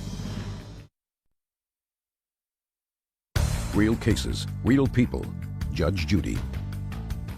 Candy Maxwell is suing her ex-husband, Scott Osmond, for their child's medical bills. Scott says he gives half his salary and will pay no more. Judgment in this case is very easy. The Supreme Court of this state has directed that, sir, that you pay for 1/2 of all unreimbursed medical bills. That you will do. That one child is your priority, not your car, not your mother, not your fiancé, not anything else. Aside from best sustenance to keep you alive, what you're supposed to do is you're supposed to take care of the children that you make. In this case, you really haven't done that, sir, unless you've been under the gun of a court order. The total bills here, which have been added up, clearly indicate that you owe her 1/2 of those bills, which are $1,982.05. Mr. Osmond, pay it! That's all. Thank you, Parties Your are Honor. excused. You may step out. I think Judge Judy did exactly what I hoped she had done, give me back the justice that is deserved for my daughter. He doesn't even know what the mean father is. I'm just happy she's going on with her life. That's what I need for her to do. She's a good mother for my child, but she needs to go on with her life emotionally. I have. And now the next case. Parties on Baloo versus Baloo. Step forward, please. 39-year-old independent contractor Cynthia Ballou is suing her ex-husband, 43-year-old salesman Joseph Ballou, for not paying his share of their children's medical and dental bills. Joseph says he was never consulted. You folks were once married and now divorced. You have 2 children. Yes, ma'am. This case is about some unreimbursed medical and dental bills for the 2 children. How old are your children, sir? Almost 16 and 14. And how long have you been divorced? Since 1995. What are these medical and dental bills for? For dental treatment for Tracy, for a gum condition which caused her teeth to become loose and So swelling. mostly dental bills? Yes. And how much were the dental bills? The total dental bills was $781. And that was for mostly routine care, not orthodontic work or anything else? It's not for braces, no. Her teeth are porous and her gums are in poor condition. Okay. Mr. Ballou, does your divorce decree provide that you're supposed to pay for half of the unreimbursed dental and medical bills? Providing that she discusses the matter with me, yes, beforehand. So you're supposed to be consulted? Exactly.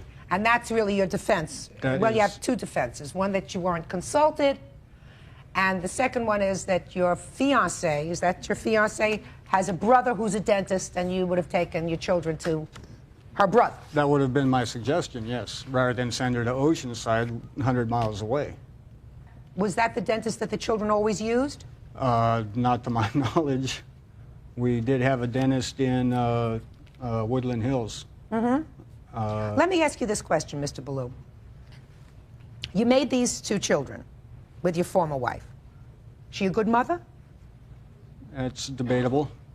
If I asked her that question, if you're a good father, would she say debatable? She would say I'm terrible. She's been persecuting me. All right. This lady doesn't look like the kind of lady that would allow anybody to invasively cut into one of the children if it wasn't necessary. This isn't a big bill, Mr. Ballou. No, it's not.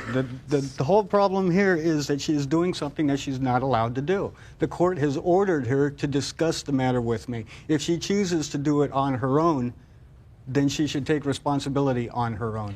I think you're absolutely right. I think that if a judgment of divorce provides that there's supposed to be consultation, which I'm sure yours does, is that right? But he knew. That's not, knowing is not consulting, Mrs. Ballou. That's what his complaint is. You know, all too often when parties get divorced and they put that little phrase in the divorce decree, which is, you know, the non-custodial parent is to be consulted with regard to any non-emergency medical or dental treatment. People think that that's sort of a, you know, stock thing you don't have to pay much attention to.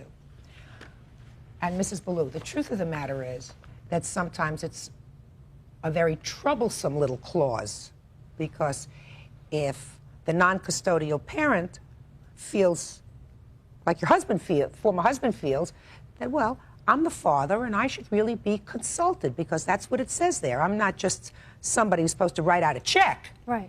I'm supposed to be a parent, and if we were together, the 2 of you would sit down over the kitchen table and say, this is a good dentist, and he would talk to you about it, and you would talk to him about it, and he would say, well, I guess we'll have to go and take care of it. Can I expound on it a little bit? Sure. During the time of her visits, Mr. Ballou quit his employment, and I was facing relocation in August 1st. That's why we went to Oceanside, because I had inspected units to relocate and filed for a transfer to move down there because of... Mr. Ballou, stop shuffling around with the papers. Listen to your former wife. Maybe you'll get something from it. I was in the process of relocating because I ran out of money and he wasn't paying. That's why we went to Oceanside, because my mom lives down there and she was going to help us out. Tracy's treatment wasn't one time. She went 5 different times because they had to break it apart. And he knew what she was going for, and he supported the action then. How do you know he supported the action then? Because he would say, that's good, that's fine, go down there and take care of it. To whom did I... Sorry. The weekend and the trips down there were arranged around his visitation, so it wouldn't interrupt the opportunity for him to see. Okay. I mean... I'm not doubting, and he wouldn't tell me, if he was being honest, that he didn't know she was undergoing these treatments. You knew she was undergoing the treatments. I knew she was going down there. I found out from my daughter. You're the fiancé? Yeah. I would suggest, if you want to be a good fiancé and be on reasonable terms with her, you not say anything. But long term, not just for a court date. Judge Judy continues in a moment. It's an emotional thing. You want to stick it to her, right? Yes. That money could have gone towards my kids rather than me having to sell my truck to pay for an attorney. Whatever. Closed captioning, sponsored in part by Real Cases, Real People, Judge Judy. Cynthia Ballou wants her ex-husband, Joseph Ballou, to pay his share of their kids' medical and dental bills. 3 of you, I assume, are going to have to get along for a while. So they have a history together. You don't have a history. So. But I know what's going on in the background. That's not true. I'm not interested in the background, madam. I'm interested in what I see. What I see is a dental bill for $781. She wants half. His defense is that this procedure was taken and done on one of his children without his being consulted first. That's his complaint. And that is against what the judgment of divorce provided for. Plaintiff says, if I'm gathering this correctly, that while he may not have been consulted, he certainly knew about the procedure, and you agree that you knew about the procedure because you were visiting with the children. I knew that she was having work done. Okay. So it's a rather novel issue, and something that you really have to work out long term because the kids have still a long way to go before they reach their majority. You have to consult him, not just do it and tell him, because that's what the judgment of divorce provides for. And even if it didn't, it would be the right thing to do, to consult him. On the other hand, Mr. Ballou, she didn't do it this time. I'm directing her that she, in the future, whenever the children need non-emergency care, and I assume you're not talking about if the kids get a sore throat or get a strep or something and she has to take the kids for a relatively routine procedure that she has to call and consult with you first. You wouldn't expect her to do that, would you? Well, she has union benefits that cover this. No, I would not expect it. Right? Because that's sort of silly. But this was an ongoing procedure that, you know, was costly. You wouldn't want your child to go without a procedure that was necessary. So in the future, Mrs. Ballou, in the future, you have to consult him. Okay. Because he is their father. You visit with the children? Yes, I do. Regularly? Every other weekend I have them. Great. When do you pick them up?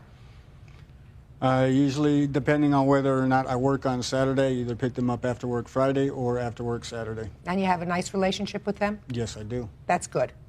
You want to say anything else to me? Well, I don't believe that she should be reimbursed this amount of money. Her reasons for her idea of discussing this is, be advised, Tracy has a dentist appointment on June 28th or June 29th. She sued me for costing me $8,000 last year, suing me for $1 million, which that money could have gone towards my kids rather than me having to sell my truck to pay for an attorney. Is that an old lawsuit that's over? This is, yeah, she dropped it right before she filed this lawsuit. What kind of $1 million lawsuit? I'm just curious. He went to my bank in December and obtained my bank records without a subpoena or consent. That's... Then filed for a modification of child support, stating he didn't have enough money to pay child support, and quit his job shortly thereafter. Okay, so what you were being sued for was getting her bank records without a consent. Is that what you were suing him for, but Yes. then you dropped that lawsuit? Yes, we narrowed down the responsible parties. Whatever. Judge Judy continues in a moment.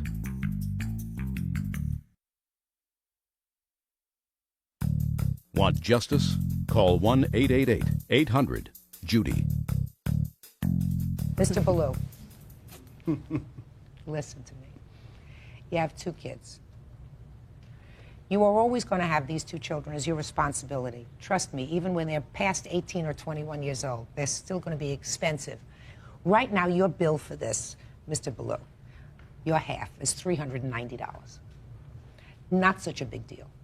I am, however, advising you, Mrs. Ballou, that writing him a note saying to him, you are advised that Tracy is going for this treatment, is not the same as consultation. Consultation is talking to him before the fact. It's an emotional thing, right? Yes.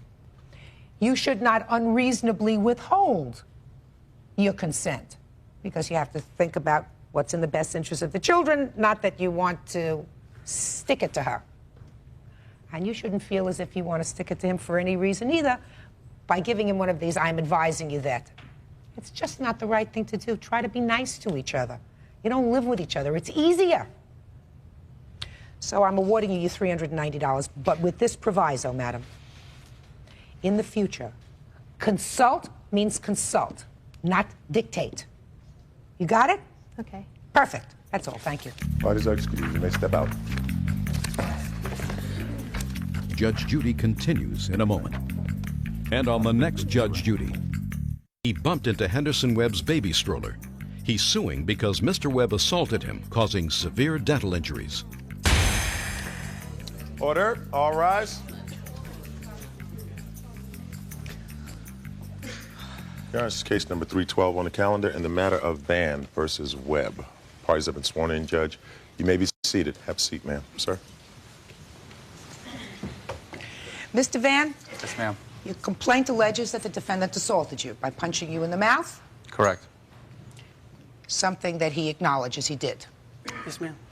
So why don't you tell me how this came about? Okay. On 4th of July, my brother, his friend, Mr. Rohr, and I were skating northbound on a bicycle path heading towards Manhattan Beach Pier. When we reached the Rollerblading. Yes, rollerblading.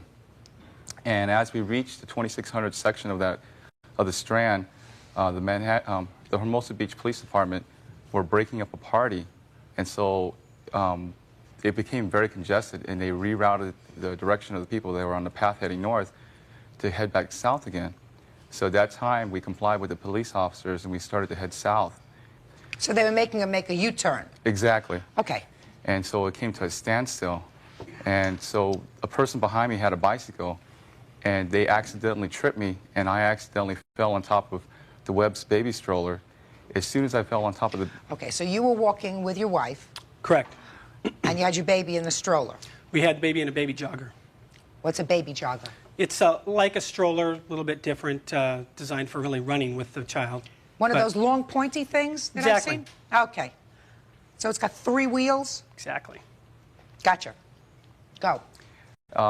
As soon as I fell on top of the baby stroller accidentally, Mr. Webb immediately pulled me off the stroller, and before I had an opportunity to apologize to him, he became belligerent and started yelling and screaming at me and using profanity. And so since he refused to listen to me, I raised my tone of voice to the level of his and said, "What the hell are you talking about? It was an accident," because he even had the audacity to accuse me of deliberately endangering his child. And the whole time that he Your Honor. Could get to you. During this whole time, he was more interested in... Don't tell me what he was interested in. Just tell me what he said to you and what you said to him. Well, I can't recall everything that he said to me. Just that he was screaming, yelling, and he was using profanity at me. And he deliberately accused me of endangering his child by falling on top of the baby stroller. Okay. So after we exchanged words, I then attempted to proceed to leave.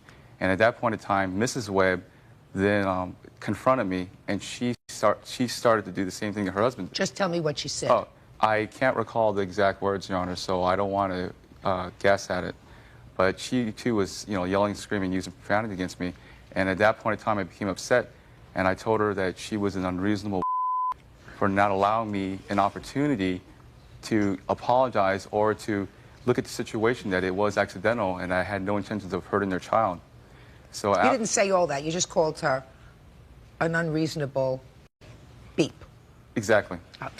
So at that time, I attempted to leave again, and after I left, Mr. Webb then pursued me and cut me off from leaving, and he attempted to pick a fight with me. He was yelling at me, saying that I cannot call his wife a So I wouldn't allow myself to get in an altercation with him because there was no reason. It wasn't for self-defense. In addition to that, there were several police officers behind us. So he then placed his right hand on my chest, on my left side of the chest, attempting to further provoke me to a fight.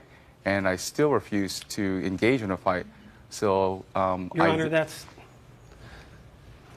So I then warned Mr. Webb several times to remove his hand from my chest. And when he didn't do it immediately, so that's why I had to do it several times. When he finally removed his hand from his chest, as soon as he put his hand down, he then attacked me and punched me in the mouth. Immediately, his hand came down. And that's when I fell backwards, hitting my head on the ground. And when I tried to get back to my feet again, I got onto my knees. Then Mr. Webb then jumped on top of my back and in a deranged manner was yelling, "You can't call my wife." And he kept on pushing my head towards the ground while he was on top of me. Afterwards, my brother intervened, and then a police officer came by, and when I realized that I was injured from the bleeding... Where were you bleeding from? From my lip. My lip became lacerated from the punch, and I then charged Mr. Webb with citizen's arrest and told a police officer who was standing close by of my charge. Okay. You had some medical bills? Yes, ma'am. What were the medical bills? The medical bills were for the oral surgery, for my tooth to be put a crown put on it, and the actual crown price. How much? That came out to, excuse me, and also the emergency room bills as well. And that came out to approximately $901. And in addition to that, my one tooth was shattered, another tooth is cracked, and that tooth has not died yet. So the dentist wants to wait until the tooth does die, and so I have an estimate of that, which is $1,275. Judge Judy will continue in a moment. Teach children from a very early age to use their words. Say that to toddlers. Use your words, don't use your fists. And you didn't. You didn't because you got hot. Real cases, real people. Judge Judy. Norm Van says after bumping into Henderson Webb's baby stroller while rollerblading, Mr. Webb assaulted him, causing dental injuries. Mr. Webb claims he hit Norm in self-defense. All right, Mr. Webb, now let's hear your version of what happened, sir. Okay. I think that was a very creative version that you just heard. Mr. Webb, just let me hear your version of what happened, my wife sir. and I left 4th of July midday to walk down the Strand with our daughter Haley in the baby jogger. When we approached the 26th Street intersection, there was a huge crowd that you're just kind of instantly enveloped in. Virtually nobody was moving. Maybe at just a very small shuffle, people were going every which direction. I was going northbound on the Strand with the stroller at a little bit of an angle there. When, kind of out of my peripheral vision, I saw some movement, and before anything else, I felt a strong hit against me and down on the jogger. And that was Norm Van. When I looked down, he was full body, full weight, impacted upon the jogger. I started trying to help him up, and I said something to the nature of, get up, get off, watch where you're going. He was immediately very indignant with me as far as profanities. I learned some that day. He got off on me and said a lot of things in my face about I'm a effing this, don't touch me, it's not my fault, get your hands off of me, etc. But it was one of those things. I was terrified, obviously. My wife was more petrified than I was. At that point, I looked under the baby jogger has a canopy on it. Haley was crying and bawling. Wasn't really the place to get her out and find out how she was. Stepped back behind the jogger. But she was fine. She didn't have any visible damage. She was fine. Correct. Stepped back behind the jogger to resume our snail's pace, so to speak. My wife's still behind me when the next thing I heard was him going off on twice the tirade with my wife. And, at a distance of like that from her face. He called her B-I-T-C-H, but that was the nicest word he called her. We all felt threatened, I think. We had no place to go. We were in a very small space. I kind of put my hand between them. I never once touched Norm Van until I actually hit him. I kind of stepped in front of my wife and in front of Norm Van, so that they were behind me. And he continued to be very threatening, very belligerent, indignant, coming at me this way. I thought for sure he was going to attack me. I've got my wife and child behind me, and I did hit him in the mouth. He never hit the ground, number one. He kind of squatted or kneeled. I got behind him and put my arms around him and locked my hands to contain him. I never tried to hit his head on the cement. I did I hit him once, and that's all that happened. Okay? Held him, contained him. He started screaming, "I'm going to sue you, citizen's arrest." I took a few steps back, and then he started coming at me again. And I said to him 3 or 4 times, "Stay away, stay back." I couldn't understand why he was stepping towards me again. He was pointing his finger saying, "I want you to get arrested, you're in trouble," and I said, "Stay away," because I didn't know why he was coming at me again. I thought he could attack me. What do you mean you didn't know why, sir? You would hit him in the mouth. Well, I figured he was going to attack me. What you figured. Right, I felt threatened by him. You hit him in the mouth. Yes, I did. Mr. Webb, I've walked many a stroller, and I've had footballs come into the stroller, and people, it's other times, throwing a can out of a car that almost misses the stroller by that much. Has that ever happened to you, Bert? Sure, Judge. 4 kids. Yeah. So you know what you want to do to the person who threw their soda can out of a window that almost hits your baby? You want to kill him. That's the immediate reaction. I agree, but I think that's a little different circumstances than we faced. Well, I'm not so sure, Mr. Webb. What I'm talking about is the maternal or paternal instinct when something, anything, threatens your child. The adrenaline starts to pump. And you don't want to hear anything about accident, because those kind of accidents aren't supposed to happen. I mean, when you say to me, I tried to help him off the carriage. Absolutely. Well, you weren't helping him. You were getting him off there as fast as you could so you could check on your baby. You just wanted to get him off. If you could have used a stick of TNT, it wouldn't have made any difference whether he was okay or not. You wanted to get a look and see what whether your baby was hurt. Mr. Webb, that's totally understandable, sir. Well, I was understanding enough to realize once he was up that could be over. That's why I stepped behind the baby jogger again to proceed at whatever pace I could to get away from Mr. Van. But he didn't hit you, you hit him. Correct. I hit him because I had no place to go, and he was posing an immediate threat to my wife and my child. No, I don't think so, sir. He was using his words. You lost your temper. You got angry because he said something to your wife, and there's no question in my mind that if I called your wife up here, she would say that she didn't say anything to him. Is that right? Did you say anything to him? Oh, yeah, I asked him to, just move away and get away from the stroller, because after the confrontation had happened, between my husband and Mr. Van, he didn't just go on his way. He was, this far away from both of our faces, just telling us that, it's not his fault, and, F this and F that. And well, let me ask you a question. Did either of you say to him, I know it was an accident, just that everything's okay now? I said, move on. Let's forget about this. It's over. And that's why I tried to go northbound. Okay. He was engaging my wife at that time. Had your wife said anything to him before he was engaging you? Did you say to him, no? I don't necessarily believe that, Miss Webb. I don't say that because it's not common sense.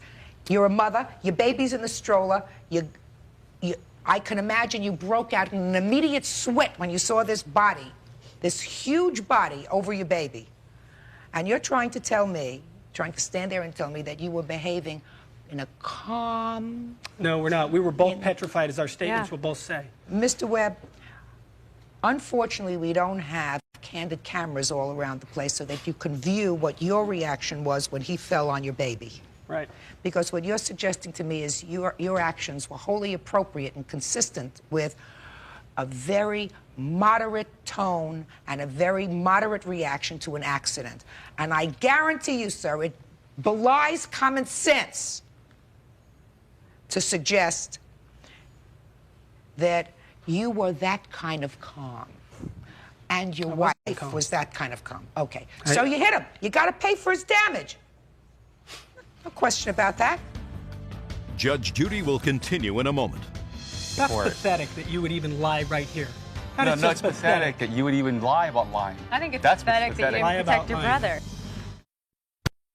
Real cases, real people. Judge Judy. Rollerblader Norm Van says Henderson Webb assaulted him after bumping into his baby stroller. Mr. Webb says he hit him in self-defense. Now, I want you to look at these things, sir. Your Honor, can I make one last quick statement? Sure. The fact that the police officers did not arrest me or do anything but take a report, combined with the fact that the first communication I got from Mr. Norm Van was via a lawyer named Daniel Lieb, led me to believe that there wasn't a lot of belief from the standpoint of the police officers that this was something they wanted to pursue, and that it was something that Norm Van merely wanted to get money out of from a precarious situation. And that's why I received a letter asking if I had a certain type of insurance to find out how much coverage or what kind of a plaintiff's win they could get out of this. Well, Mr. Webb, let me address your first question first, sir. The fact that the police took the information with regard to this case and decided that they weren't going to, at that moment, separate you from your wife and your baby, placing you in handcuffs and taking you off to the pokey, showed good judgment on the part of the police. They clearly understood that there had been an accident that could have been dangerous, that you overreacted to that, but that didn't rise to the level of somebody who was a dangerous person walking around the street. Certainly, unless somebody else fell on your baby carriage, this wasn't going to happen again. So the police exercise good judgment. They do not necessarily have to arrest everyone. To address your second point, if you got a letter from a lawyer that says, what kind of coverage do you have, because he wants to be reimbursed for whatever his out-of-pocket medical expenses were as a result of you punching him in the mouth, I think that that's wholly appropriate. Why wouldn't you go to small claims court right off the bat instead of trying to find out how much money he could possibly take advantage of? Why would he want to do that? People aren't supposed to abuse the court system if they can resolve things without going to court. If they can resolve things without going to court, why would you want to spend a day in court, have to go down there, maybe spend 2 days? Why would you want to do that? That's wholly appropriate, sir. People encourage that. That's why we have mediation services that are blossoming throughout this country to relieve an overburdened court system with cases that really shouldn't be in court. People accepting responsibility for things that they do and saying, all right, I'll pay what I can. I don't find anything inappropriate about that. Now, Mr. Van, yes, ma'am. I want you to look at these bills that you've just presented to me, and I want you to tell me exactly what your out-of-pocket expenses were, sir, that were not covered by insurance. Do we understand each other? Yes, ma'am. That's $901.35. Okay, because the rest was covered by your insurance. Correct. Okay. In addition to that is the estimate to do the additional work from my other tooth, which is injured but hasn't died yet, which is $1,275. And that was a result of this incident? Yes, ma'am. Now, Mr. Van, see, so far I've given it to these people because I think that Mr. Webb was wrong to punch you in the face. And I believe that what happened with the baby was an accident. Right? You also seem like, you know, the kind of guy who should understand that they were really upset. Do you have children? No, ma'am. Well, if you have children, you'll come to understand that something happens to a baby of yours, all of those protective juices start to flow. So the fact that Mrs. Webb, and I do believe she opened up her mouth to you, it was probably not the right thing to do to respond to it the way you did, verbally. You could have just kept walking away from her and just ignored her, because she was hot, because her baby was, for that moment, at risk. Do you understand? I agree. You got to use your noodle. Judge Judy is ready to rule. Mr. Webb, you behaved unreasonably because you hit him. You can walk around that every which way, but you behaved wrongly because we teach children from a very early age to use their words. You say that to toddlers. Use your words. Don't use your fists. Don't be physical. Use your words. And you didn't. You didn't because you got hot. And I understand why you got hot, but you got to pay for it. All right? Your total expenses come to about $2,200. That's correct. A little bit less, but it's about $2,200. And you're suing the defendant for $3,000. Yes, ma'am. I think you're entitled to that. Judgment is for the plaintiff in the amount of $3,000. That's all. Thank you, ma'am. Parties are excused. You may step out. Judge Judy will continue in a moment. And on the next Judge Judy. Like I said, I jumped behind the jogger to just get out of harm's way, get out of the situation. And when he re-engaged my wife, I realized I couldn't count on his state of mind. Why did you say on the subpoena that the only reason that it says, why did you not ask Mr. and Mrs. Webb for the money? You know what you said? Because Mrs. Webb told me to suit them. Learn your English. And that's exactly what you said. Oh, I told you to sue us? My brother's a witness on that one. Imagine me trying to collect my money, which is just due to me, according to Judge Judy, from the Webb couple. Can you imagine how difficult that must be? That is the reason why that I wanted to work through the insurance company, because they would be more civilized and much easier to deal with than the Webb couple.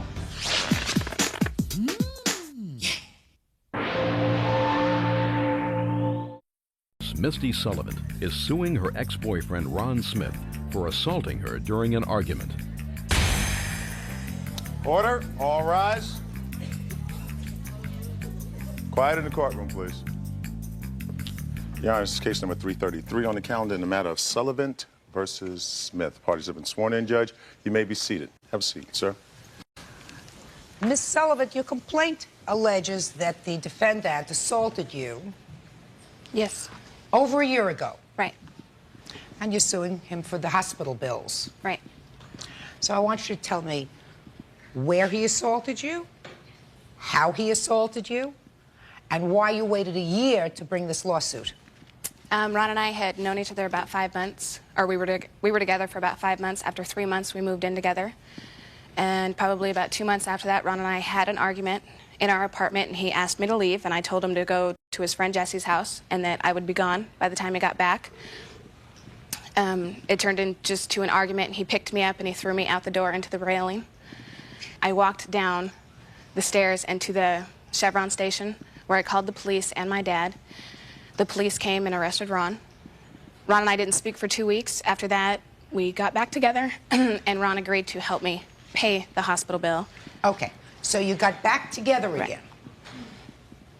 And how long were you back together again?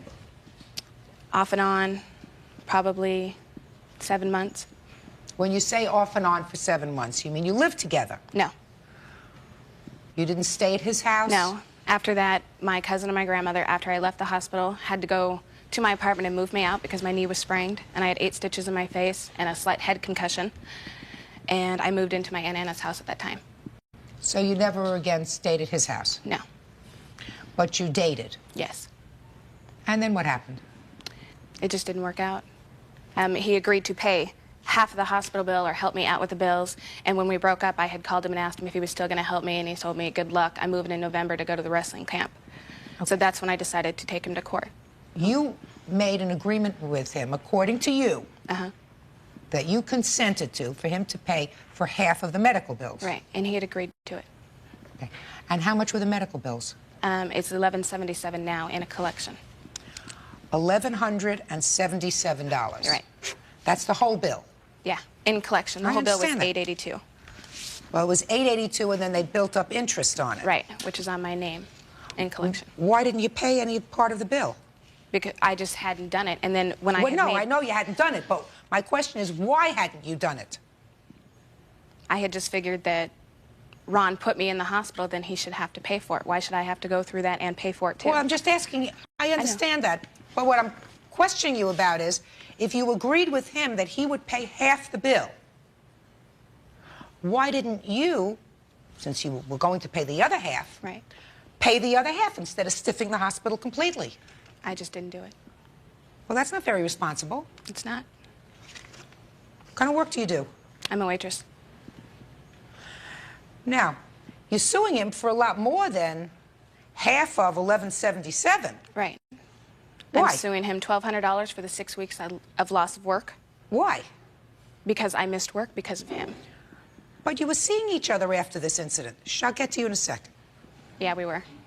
And even at the time when you separated 7 months later, according to you, you still said to him, what about the half of this hospital bill that you said you were going to pay? And he didn't want to do it. So I still don't understand why now you're tacking on a whole lot of other things. I had changed my mind. I had decided, why should I have to pay for half of it when it wasn't even my fault? He put me in the hospital. He should pay for the whole thing. But you, according to you, had an oral contract with him to pay for half of the bill. Basically, yeah. Okay. Now, Mr. Smith, you want to tell me your version of these events, please? Yes, ma'am. First of all, we did get into a verbal confrontation, and what it was when we were living together, she was purchasing cocaine. And I have 2 kids. I pay my child support. I only get to see one of them, and I didn't want anything to jeopardize my son being able to come and visit me in my home, and something like that would. I asked her to leave. She refused to leave. I didn't pick her up and throw her out the door. She got hit with the door. She stuck her foot in the door, and then I put my hand on her to get her out the door and close the door behind her. I did not physically pick her up and throw her out the door. I went through my anger management classes, and you pled guilty to the assault. I pled no contest. That's the same as guilty? Yes. I went through my anger management classes, and like she says, you know, I did agree to pay half of the hospital bill. I did. It was all fine and good until just a little while ago. What it is she calls me up, and when she does call me, she's drunk. And all she wants to do is make up. She's pledging undying love and affection. You know, she wants to be with. She comes to my work drunk. She calls me up drunk, telling me that she loves me. She just wants to be with me. She's never loved anybody like me before, and blah, blah, blah whatsoever. And when I told her, no, I'm sorry, I'm moving, I'm going to Atlanta, she wanted to come to Atlanta with me. After the incident happened, she quit her job so she could move to Minnesota because she was going to be with her mother. It had nothing to do with me at all. That's why she missed that work. She quit her job. Okay. I did not make contact with her after the incident. She made contact with me. Tell me about this argument. The reason that you say that you pushed her out of the house was because of cocaine. Yes. Was she, according to you, selling cocaine? She was buying it. Judge Judy continues in a moment. Since when do I do drugs? You don't smoke pot? No, I don't. You don't Do you? get drunk? Oh, You called okay. the studio drunk off you. And later today, He broke the engagement. By having this affair? No, he needed time alone. He needed to find himself. real cases, real people. Judge Judy. Misty Sullivan says her ex-boyfriend Ron Smith assaulted her during an argument and wants him to pay for her medical bills. Ron doesn't deny he injured Misty, but says they agreed he would pay only half of the bills. Tell me about this argument. I tell her, I don't want this in my home. I told her that when she got off the phone. We argued about it. I don't want this in my home. Like I said, my son comes over. So the next day, I go to work, and I come home, and she's on the phone with one of her ex-boyfriends that she's making this cocaine deal with. And I told her right then and there, don't do it in this house. I don't care if you go down to the payphone down the street. Don't do it in here. And that precipitated this argument? Yes, ma'am. Now, Ms. Sullivan, I just want to ask you one question. Does that have a ring of truth to it? Yes, it does. Good. So, that's what the argument was about. Well, say nothing. That doesn't excuse the fact, madam, that he put his hands on you. No. That doesn't excuse that. That's saying that he has a right to have you out of his house. If you're that dumb, that you would involve the household in a situation where even for a moment there was going to be a drug transaction taking place, even on the phone. That still doesn't excuse her, someone of your size, from giving her a shove outside, and she was clearly injured, right? Yes, ma'am. Yes, ma'am. All right. So, somebody's got to pay for that. According to what she says, and according to what you seem to acknowledge, that you had agreed to pay for half of the medical bill. Correct? Yes, ma'am. That was your agreement? Yes, ma'am. Well, you didn't pay and she didn't pay, so the only one that got stiffed so far is the hospital that provided the service. That doesn't sound fair, right?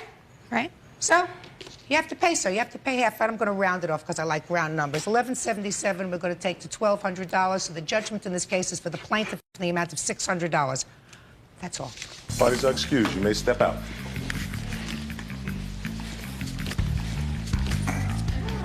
Let's back to your rep. I think the justice system is the best in the world. Thank you, Judge Judy. I'm sure she'll find something else to give me hell about before I leave. I got like another week or so. And now the next case. Parties on Urea versus Snyder. Step forward, please. 21-year-old Christy Urea says she and 24-year-old Christian Snyder were engaged to be married until she caught him cheating. She's suing for credit card bills and wedding expenses. How old are you? 24. Young looking. You're lucky. Thank you. But not smart. Because according to this complaint, you were engaged to the boss's daughter. That would be me. And you had a little tryst with somebody in the office. And then the engagement was over. And she says that you owe her money from all the things that she spent for the wedding and some other credit card bills. And you signed a note. And then she said you didn't pay. Is that what this is about? Yes, he stopped paying. He had been paying for a Okay, while. so that's pretty much what this is about.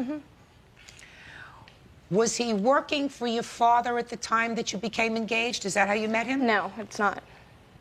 Because becomes important in this story later. He said he was coerced into signing this note.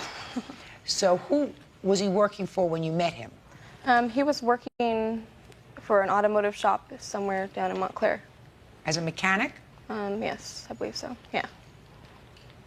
And how long did you know him before he came to work for your father? Probably a little over a year. Is that right? It's about right, yeah. And what kind of business does your father have? An automotive repair shop.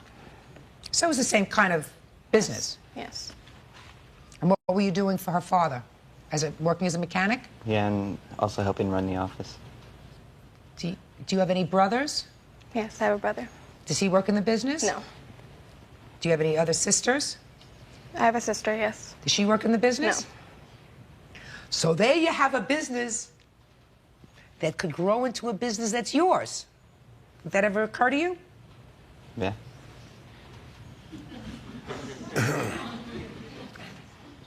Then you became engaged when? March of this year. And you made certain preparations? Yes, we did. Like what? Well, we reserved the chapel to get married. I have wedding invitations that we had made up. I had a dress. My girls got their dresses. Stop playing. Look at me. When was this wedding supposed to take place? August 30th. And tell me when the engagement was broken. July, beginning of July. By whom and why?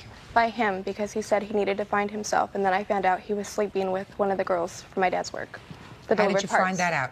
Because his mother called me at midnight and told me, because I guess she'd gone by his mom's house. The girl had gone by his mom's house? Did you confront him with that? Yep. What'd he say? He tried to talk his way around it, and I went to the girl's house, and his car was there, and he admitted to it. And then he tried to come back to me after that, and then he went back to her, and he played a game for a little while. Did you tell your father? Oh, yes. So you were willing to go through with this wedding, even though you found out that he was fooling around. So oh, no. Because you said he broke the engagement. Yes, he broke the engagement.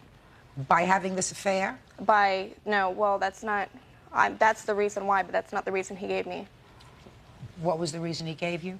He needed time alone. He needed to find himself. Judge Judy continues in a moment. Same girlfriend that you were meeting with while you were engaged to her? At the time, there was nothing going on, but... Just visiting? Real cases, real people. Judge Judy. Christy Urea called off her wedding when she discovered her fiancé, Christian Snyder, was cheating. She's suing for wedding expenses and credit card bills. Christian says he paid Christy's college tuition, making them even. So then you signed a note, right? Yes. It's right here. Well, show it to him because that'll make it easier. I don't have to show him the copy that I have. That's the note that you signed, sir? Yes. Well, tell me about that, because you say you were coerced into signing the note. I was told that if I signed it, it could be negotiated later, but I needed to sign it so I could get back to work, and I was afraid of losing my job. All right, let's start. You were presented with this note. By whom? By her father. In the office? Yes. You signed it? Yes. I was afraid I'd lose my job if I didn't sign it, and I needed to pay child support. So, you had a choice of either signing the note or going to find another job, right? Yes, let's put it that way. Did you honestly believe, sir, that her father was going to keep you on the payroll after he found out that you were fooling around with somebody else in his business? He told me I could. I got a bridge I want to sell you. You're 24 years old, and you tell me that you have child support that you have to pay. Yes. How many children do you have? One. How old? She's going to be 5. So you were a teenager when you had this child, right? Yes. Were you married to the child's mother? Yes. Is that your only marriage? Yes.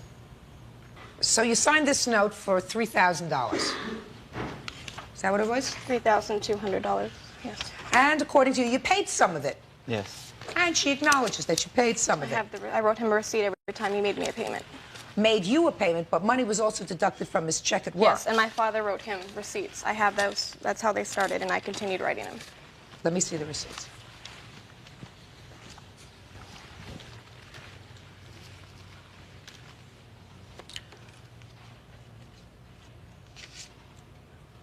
Well, the last one was in September, right?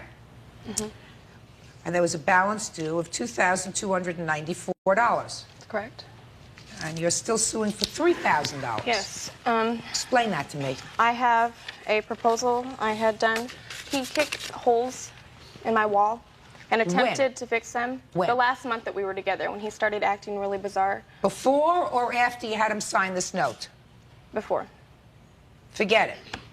What's next? The wedding invitations that I had to pay my mother back for. He had ordered those invitations before this note, correct? Yes. Well, look, Miss Urea, we're not going to reinvent the wheel here. I understand. You, at a time, memorialized in writing and had him sign, your father had him sign, what he owed you as of a date certain. He, according to you, made certain payments. These are all the payments that she says she has. And do you get a copy of these receipts? Yes, I do. Okay. Do you have any question in your mind that the last receipt indicates that the balance due is $2,294? I believe that's what it was, yes. Okay. So, now you explain to me, sir, why you don't owe her this money. Because I don't have any of the stuff she wants me to pay for. I also paid for her school, which I was never reimbursed for. I figured we'd just make it even. Well, did you have an agreement with her to A pay? verbal agreement, she was going to pay me back, yes. Well, explain that to me. I gave, because her father would pay for school and she got good grades. So in order to get started, she needed money to go to school, to pay for first semester, and then her father would pick it up from there. How much did you pay? I don't exactly know how much it was. Well, if you don't know, I don't know. I believe it was maybe $200, including books and stuff. Give me another reason why you don't owe this money. The first one I'm shelving. The whole time we were together, I was also helping her on her credit cards and stuff like that. Just from the past year, I have almost $2,500 in canceled checks and stuff to her credit cards. Sir? That's not You both true. used her credit cards. You're clutching at straws, Mr. Snyder. You signed a note for $3,200. You're 24 years old. You've been married once, divorced once. You're the father of a child. That's the end of the story. If you had said to me that our father coerced you into signing this note because he took your left ankle and tied it around your right ear, right? And he was torturing you, that's against the law. Well, you don't know her father. I mean, he has called me threatening me that he's going to come take it from me and stuff like that. You mean when you didn't pay? Yeah. Well, that's a different story. When you didn't pay, I'm talking about when you signed the note. And according to you, you felt coerced into signing this note because you were afraid to lose your job. Not only that, her father is extremely intimidating. What do you mean is extremely intimidating, sir? He just is. He's very Like me? hot-tempered. Huh? No, actually, he's more intimidating than you are. Judge Judy continues in a moment. Listen, you signed the note, you have an obligation to pay it. It's as simple as that. Not smart to fool around like that, Mr. Snyder. You living with anybody now, sir? Yes. Who? My girlfriend? Same girlfriend that you were Yes. meeting with while you were engaged to her? At the time, there was nothing going on, but... Just visiting. All right, what's the bottom line here? Judgment is for the plaintiff in the amount of $2,294. Thank you, that's all. Thank you. Parties are excused. You may step out. Judge Judy continues in a moment. And on the next Judge Judy. You came crying back to me because you were so confused, because you're so distraught at the age of 24. Yeah, who showed up at whose house at 2 o'clock in the morning? Yeah, to Thank beat you. your little girlfriend up, that's why. He did this to his ex-wife, he did this to his other ex-girlfriend, and he owes all kinds of women money. So women everywhere can look at him and know this is the kind of guy he is. He's a man, a real man. No. Look at how she's acting now. It just kind of shows how she was at home, too.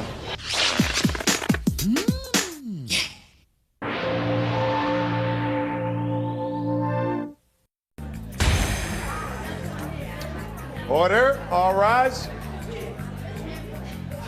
Quiet in the courtroom, please. Judge, it's number 242 on the calendar in the matter of Pennington versus Sharp. All parties have been sworn in, Judge. You may be seated, sir. Ma'am, have a seat, please. This is some interesting case. Miss Pennington, the defendant is your boyfriend's wife. Uh-huh. Is that right? Yes. Is this the boyfriend? Uh-huh. According to you, you met him, he told you he was separated from his wife. And shortly thereafter, you moved in to his home. How long did you know him before you moved in? Probably about a year. And you say that you knew his wife and child lived somewhere out of town. Yeah, in Northern California. I didn't know her personally, but I know of her. And according to you, there were times that she would come down to visit or to bring the child down to see the father. Is that what he told They were still you? married. They had medical benefits, and she would come down and see the doctor and so forth. That's what he told you? Yes. And at the times that she would come down, you would leave the house? Yes. So you really never met her? No. How often did this happen that she came down? She probably came down maybe 4 times a year. Okay. And were there any weekends when he left the house? Any times that he left the house for a couple of days at a time? Yes, some holidays. A couple of holidays. Where did he go? Up to Northern California to visit his little boy. Okay. And according to your complaint, while you were there, you purchased a PlayStation. I sort of know what that is from my grandchildren. Yeah. That goes into a computer, you play games on it? Yes, video game. Video games. And you purchased that for what? For you to play with? Yeah, for both of us, and for whenever his little boy come down, for he could have something, entertainment for him. Who bought it? I did. And you have proof that you bought it?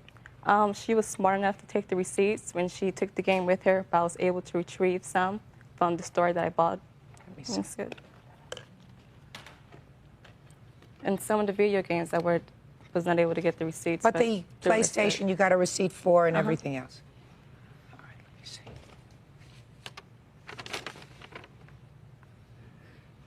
Well, this all says that it was sold to William Sharp. Well, when I moved in with them, I never shopped at the Good Guys before. So they put everything in a computer, so we just put it under his name. But it said it was sold to him. No.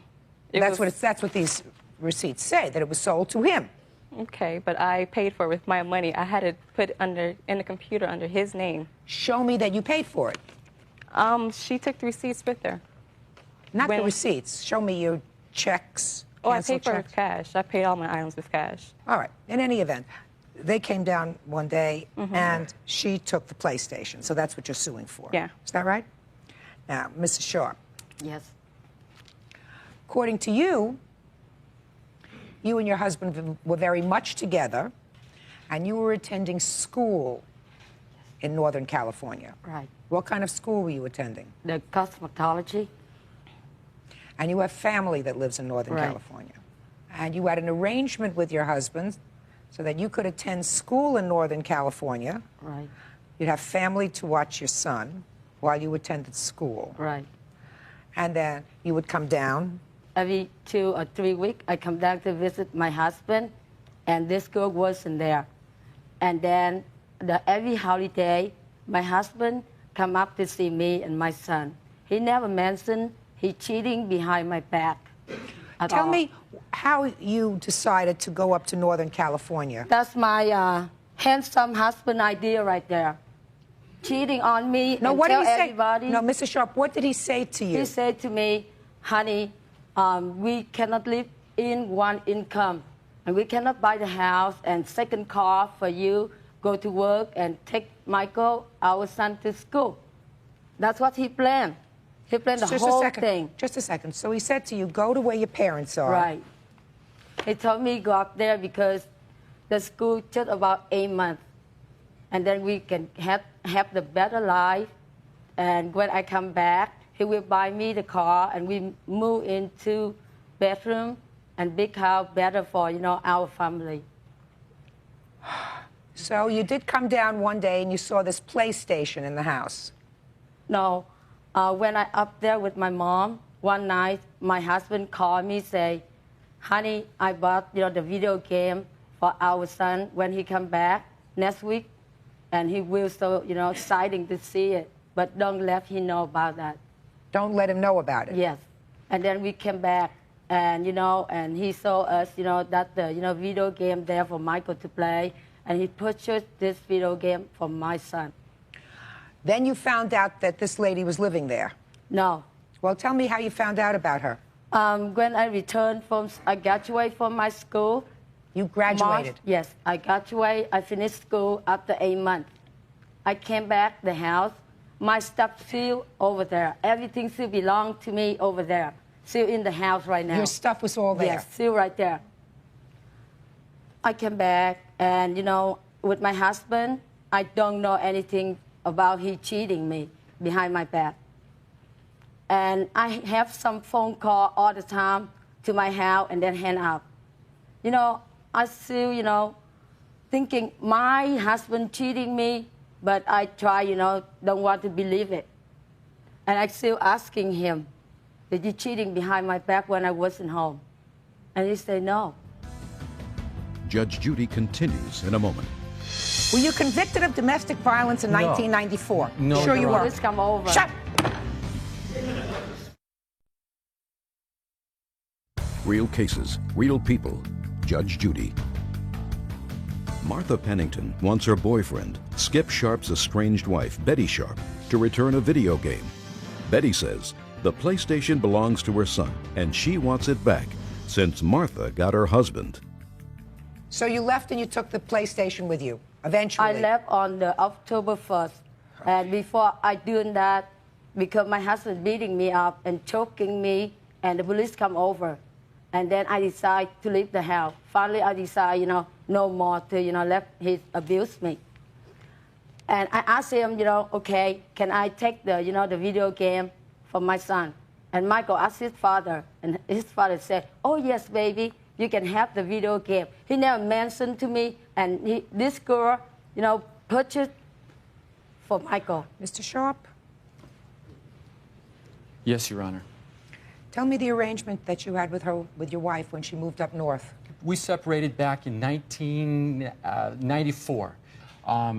She got moved out of the house, took her stuff in a U-Haul up to her parents' house. In 1994? That's when the first filing for separation was. But just a second. But then you got back together again. No. Because we didn't finish the divorce proceedings, I extended medical benefits to her and my son. How old is your son? He's 5. Did your son play with the PlayStation? Yes, while he was down and she was taking care of her teeth, her orthodontist and dentist, and then she was going to go back up. Go back to her mom. I moved her a bed, her clothes, her dishes, toys for the son, everything that she had. The only thing that she came back for was to purge my records of any trail of her running my charge cards up and any kind of information that public debt or that we had, communal debt is what it's called. All right. Then, do you work, sir? Yes, I do. What kind of work do you do? I'm a computer technician. So you make a reasonable living? Yes, ma'am. Don't you think it would be smarter of you, Mr. Sharp, to say, forget about it. I don't want to get involved with this. Let my son keep the PlayStation. We'll get another one. Mr. Sharp, Your does that Honor. sound reasonable to you? Your Honor? Yeah. We're talking principle here. No, I'm talking about father here. You're talking about principle, I'm talking about father. Okay, I agree with what you say. Okay. Fundamentally, but I am being bowled over by Mrs. Sharp. She takes and takes and takes and runs me into the ground. Mrs. Pennington, if this was a car and... We're not talking about a car. Okay. Your 5-year-old doesn't drive a car. 5-year-olds, however, do play with PlayStations. He took it. She left, and she took the PlayStation. She had never met your girlfriend, so she didn't know of her existence. And she came, and she got ticked off because she found that after 5 years, you now had a girlfriend living with you. She said, I'm leaving, I'm going back to my mother. And she took the PlayStation with her for your son. It's not a car. It's a toy for the child. It's a toy. It's an expensive toy. Your Honor, may I? Yes. I am already being held accountable for over $1,000 a month for support, spousal. I cannot come up with... Just a second. Up, put your hand down. Mrs. Sharp. Your Honor, he's supposed to pay me $1,300 a month. How long has he been under court order to pay you $1,300 a month? I just filed a divorce November and the court ordered him to pay me in 2 years for $1,300 a month. And you know, he told me. Just a second. Are you saying in November of 1997? Yes. The court ordered him. Yes. To pay you $1,300 a month. Yes. Okay. And when did you take the PlayStation? What month? October 1st, 1997. You have proof for me, sir, that your divorce action was pending in 1994? I do not. Let me see what you have. I have the divorce file. Let me see. Come.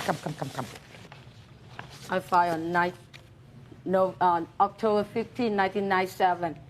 We never been separated before either. He lied. Shh. Judge? Yes. This is the second time that she filed for this. We had been separated since the first time.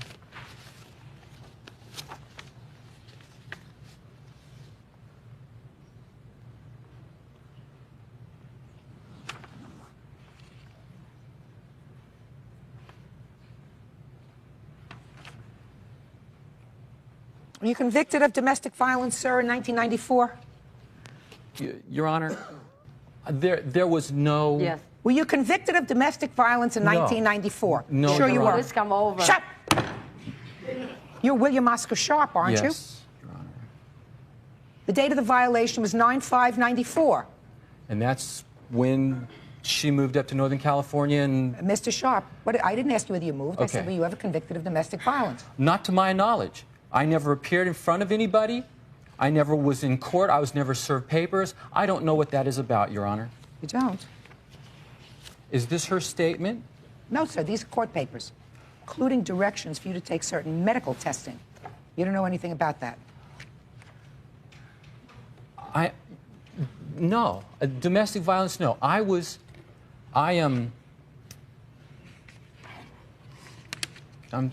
Solicitation, I got arrested for solicitation and had to get a test for HIV at that point in time. But there's no battery or domestic violence. Oh, well, maybe it isn't. Maybe it's for something else that you were placed on probation for 3 years. That is for solicitation. With her not being in the house for months at a time, I'm sorry. I went out and strayed. And that's what that's for. Yeah. And that's what that's for. Judge Judy continues in a moment. Are you prepared to say to your son, you have to give me back the PlayStation that's at your house? Yes, Your Honor, I am. Oh, Mr. Sharp. Closed captioning, sponsored in part by Real Cases, Real People, Judge Judy. Martha Pennington is suing for the return of a video game from her boyfriend's estranged wife, Betty Sharp. Betty says her husband, Skip Sharp, bought it for their son. Oh, sounds like a sordid mess to me. Yes, ma'am, it sure is. Sure is. I have had to dodge cell phones, handheld remotes for TV, various other things flying from her, kicking. This woman would go in the bedroom, hit her head on the wall, pound on door jambs, and make it look like I was domestically abusing her. And none of it is the truth. Hey.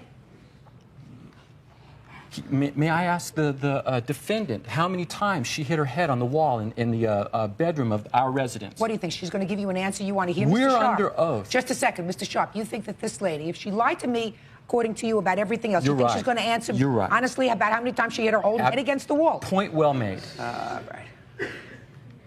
Shh. Mr. Sharp, let me ask you this question, sir. Are you prepared to say to your son, what's your son's name? Michael. Michael, you have to give me back the PlayStation that's at your house. Yes. You're prepared to say that to him? I am prepared to look him in the eye and let him know that it's for him to play with when he's down here. It was taken. He knows. Mr. Sharp. Yes, ma'am. Just answer my question, Yes, sir. ma'am. I'm just trying to figure out what kind of person you are.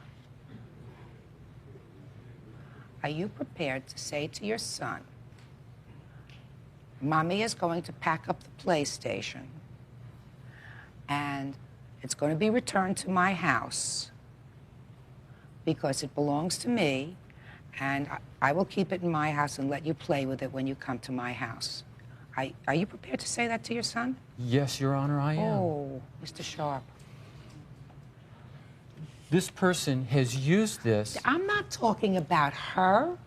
She may be the most vile person in the world. The truth of the matter is, Mr. Sharp, quite frankly, I have a tendency to believe most of your story because I think she's a little full of baloney. Do you understand? Yes, Your Honor. I believe that she didn't live there, that she came back to visit, to take these medical treatments that she came back for because she had your insurance. I see from her own sworn papers that according to her, was domestic violence in 1994 and 1995, which seems to suggest that at that time she left. Seems to suggest that in the papers, and that there was only another incident recently in 1997, after which she filed this, according to you, second proceeding for divorce. So there are things in those papers that I saw, Mr. Sharp, that suggest to me that she's full of baloney. That's not my issue. You see, Michael is the innocent. Yes, Your Honor. He's the innocent. And if he's got, according to you, a miserable, conniving mother, if somebody's going to set an example for him, it's going to have to be his father. Right? Your Honor, may I address the court? Now, why don't you just listen? Okay. He's not going to understand that your girlfriend bought the PlayStation and now you want it back. 5-year-olds don't understand that, Mr. Sharp. And that's the bottom line, that he will know that his toy was taken away because his daddy wanted to give it to his girlfriend. Because that's what she's going to tell him. And I can't prevent that. Is that what you want? Judge Judy continues in a moment.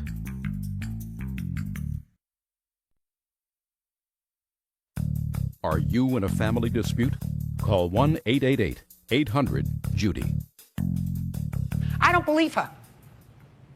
I don't believe her. Your Honor, I don't sue anybody video game.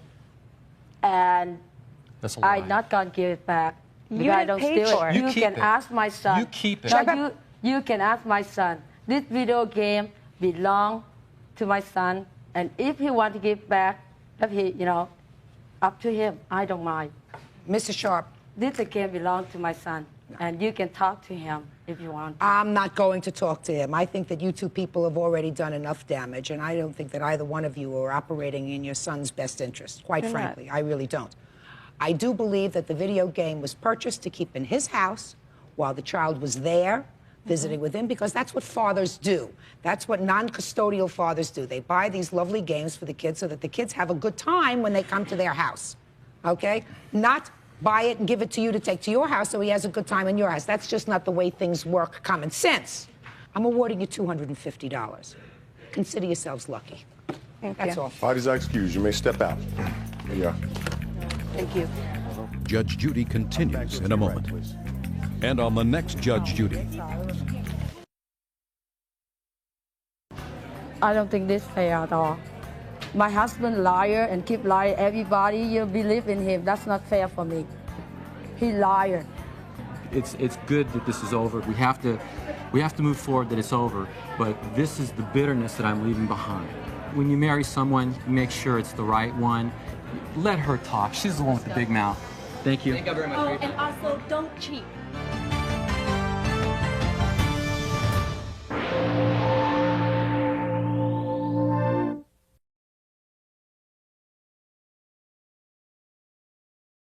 Her former boyfriend, Tony Glenn, because he beat her up during an argument by slamming her head on the pavement.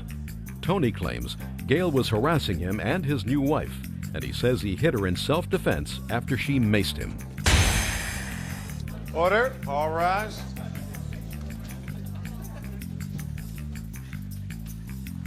Your Honor, this is case number 351 on the calendar in the matter of Hutchinson versus Glenn. Parties have been sworn in. Judge, you may be seated. You're suing the defendant because you say he assaulted you. Yes, Your Honor. And injured you badly. Yes. So let me try to put this in perspective. You and the defendant dated in 1992. Yes. And not since. Right. And this assault happened in what year?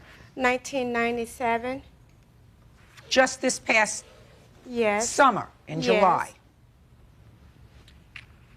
What were you doing near him in 1997? Well, first of all, I wasn't near him. I was walking home from the store, and he came up behind me and viciously attacked me. Your Honor, I have pictures of my injuries. You mean for no reason out of the blue, he just came up behind you and viciously attacked you? Yes. So tell me how that happened. Well, first of all, we wasn't exactly friends after we broke up. It was a lot of animosity between us, and he told some people that he was going to beat me down like a dog on the street when he saw me, and that's what he did. And now I'll take a look at your pictures.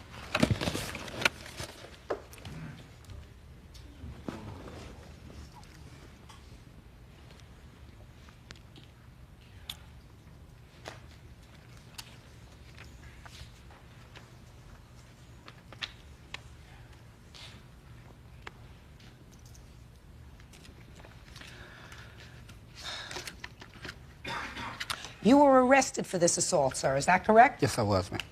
And according to your papers, you had a trial already. That's true. Correct? Yes. And the jury found you not guilty. That's correct. Yes. Is that correct? Yes. That doesn't prevent you from suing here. You understand that? That's why you're here. Now, you want to tell me your version of this incident, sir? Yes, ma'am. We broke up, and she just keeps harassing me. How? Just keeps coming back, harassing me. How? I know you keep saying that. How does she harass you? Over the phone, harassing me. She vandalized my car. I have restraining orders. How many restraining orders do you have against her? Well, I have this one restraining order against her.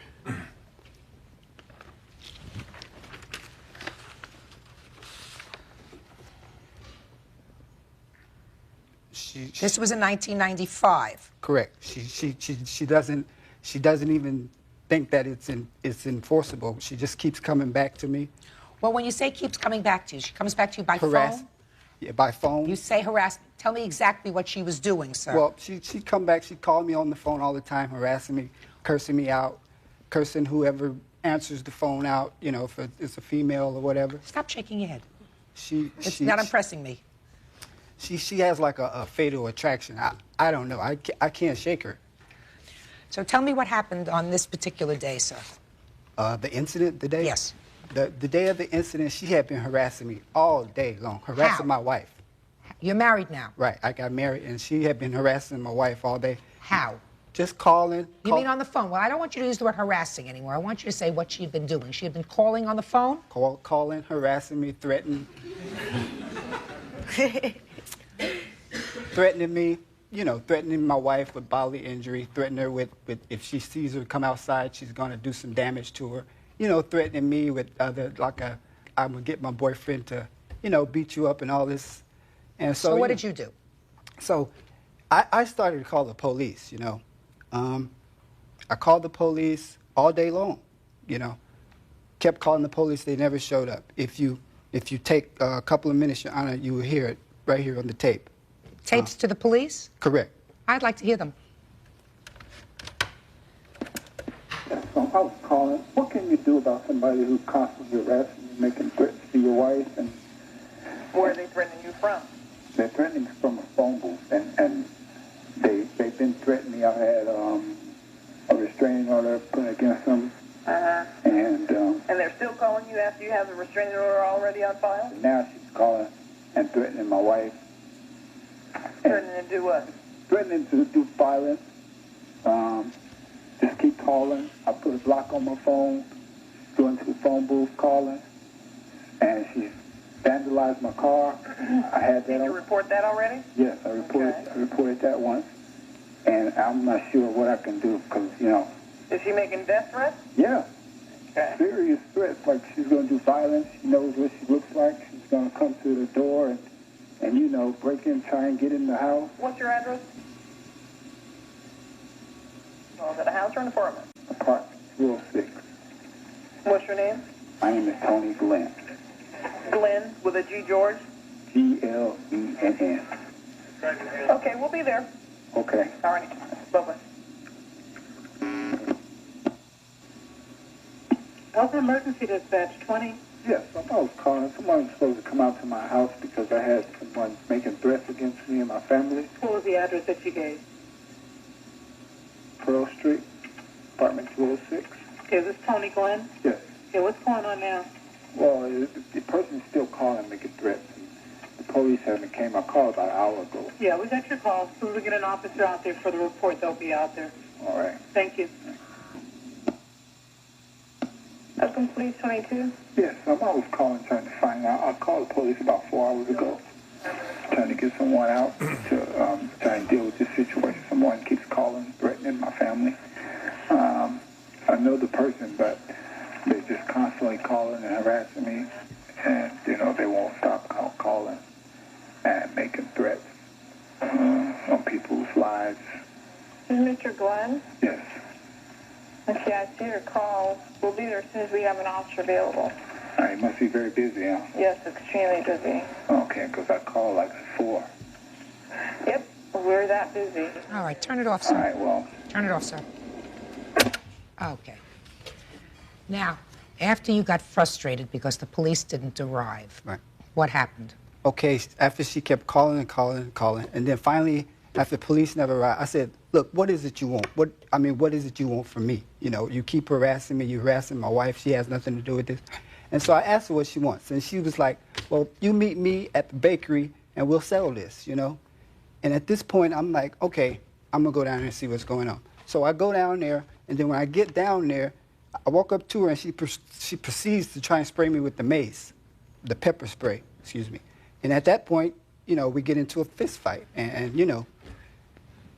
she's been asking for a confrontation for she just wants to get me into a confrontation with her simply because I'm a man, and the way it turned out exactly the way the police saw it. This man is beating on this woman, you see, and that wasn't the case, Where was the pepper spray? She had it in her hand. She came out the bakery. I walked up to her, to find out what's going on. So she told you to meet her at the bakery? Correct. Judge Judy continues in a moment.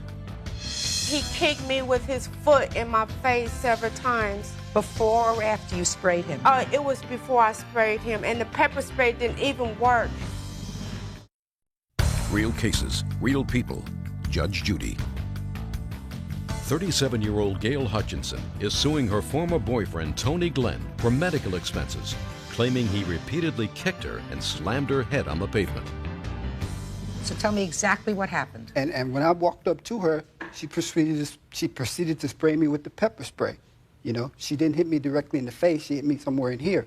So it didn't immobilize me, I guess, as she wanted it to.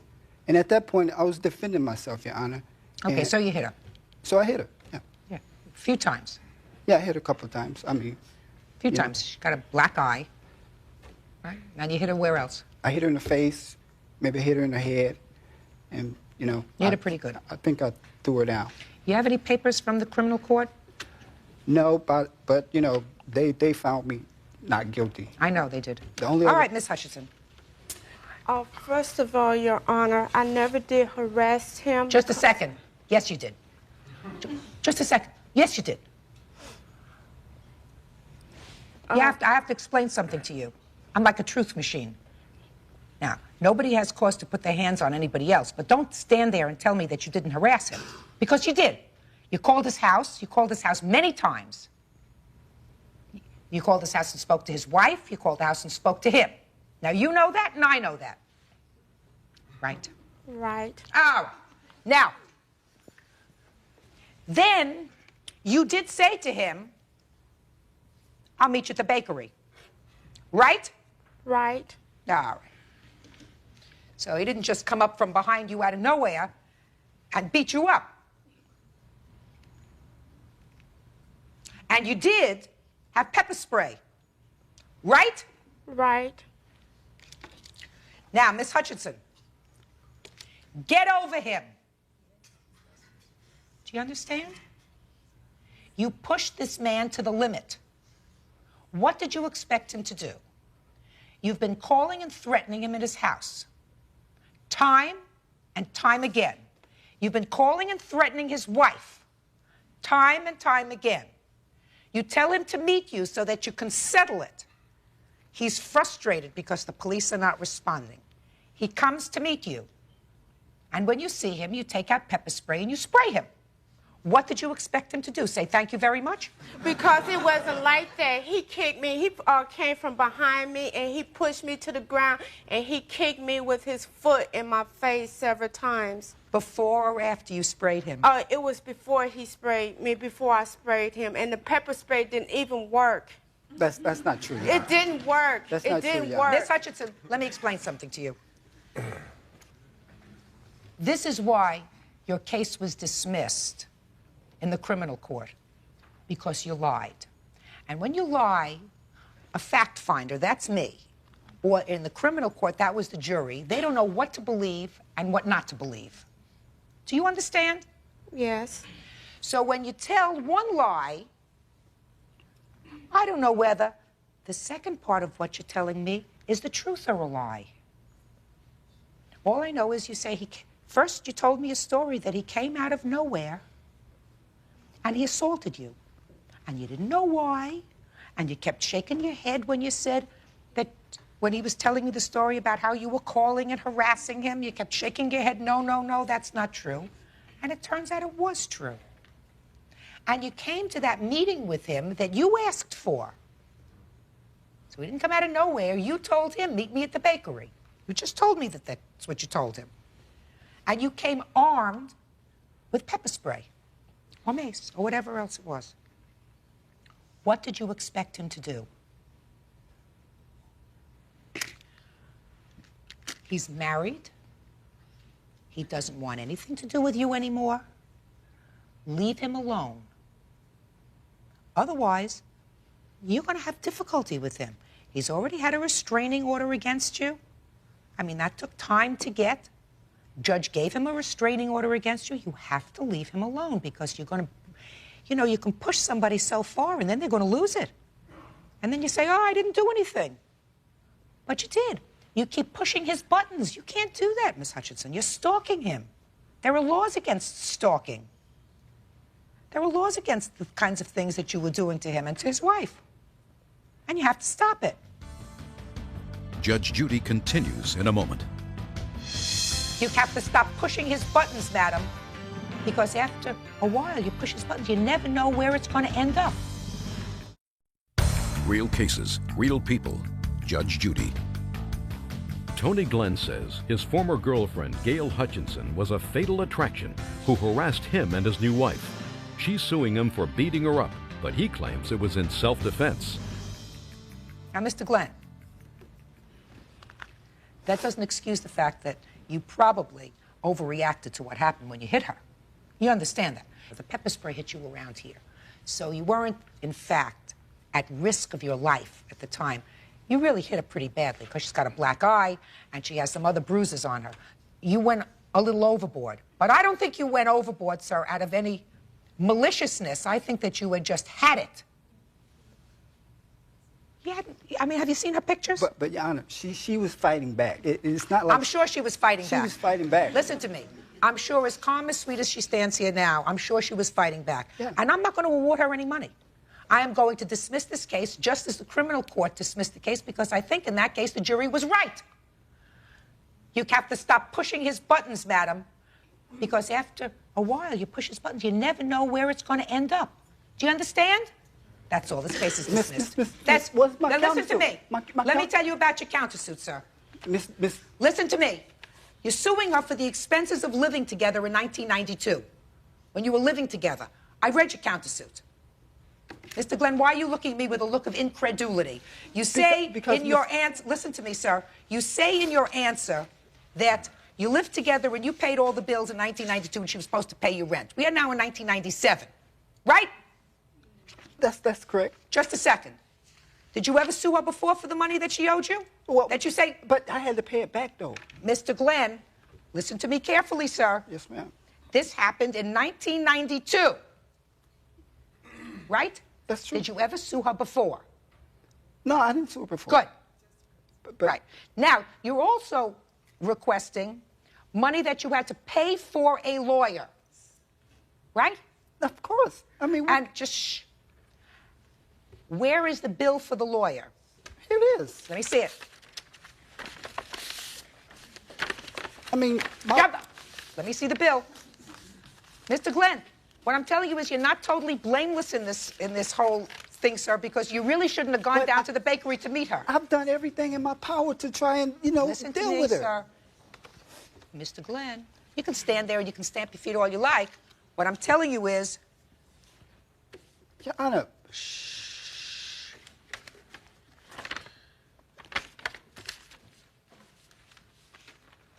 What is this? Your Honor, may I say one thing? Just a minute. What's the name of your lawyer, sir? Cornell Solomon. May I say one thing, Your Honor? Yes. My wife just gave birth last night. Right. That amount of money has just totally wiped me out. Just a second. What I'm asking is, first of all, one of these amounts has been changed. No, it has. Oh, yes, it has. No, it has. Shh, shh. Oh, yes, it has. This was a 6, and it was made a 7. I don't know, or a 7, it was made a 6. I don't know exactly what it was, but you say that this one is $600? That's correct. All right. How much did you pay the lawyer in total, sir? $2,500. That's a lot of money, Your Honor. Just a second. You paid the lawyer $2,500? Give me his phone number. Give me his phone number. Because I'm not entertaining your lawsuit for this money that you say she owes you from when you were living together 5 years ago. I'm not doing it, Mr. Glenn.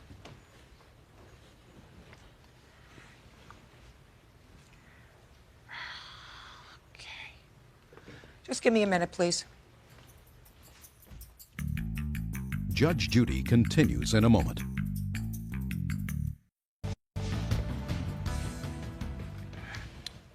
Could you return this card to Mr. Glenn, please? Mr. Glenn,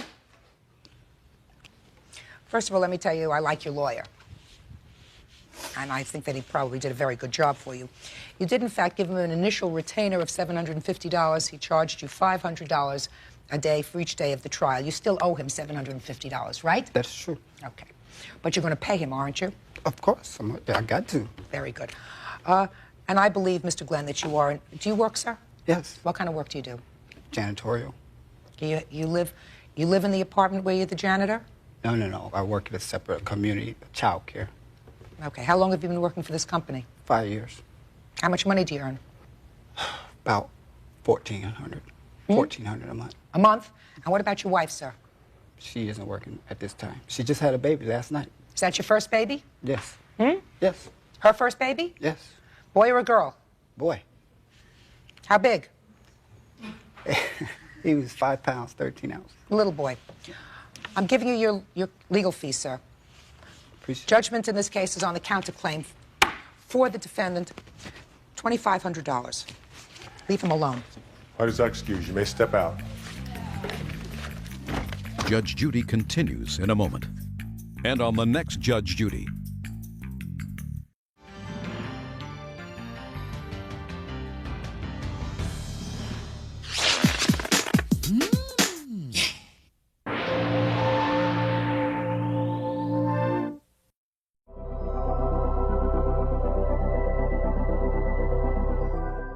Says when model Monique Howard posed for a photo on his car, she dented his hood.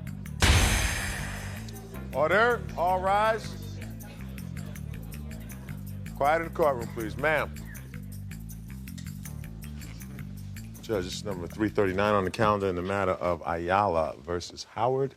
Parties have been sworn in, Judge. You may be seated. Sir, have a seat, please. Your complaint alleges, sir, that the defendant dented your car when she sat on it. Yes, that's true. So why don't you tell me how that happened? Okay, it all took place at the Velocity Car Show, which is held, I believe, in the area of Redondo Beach.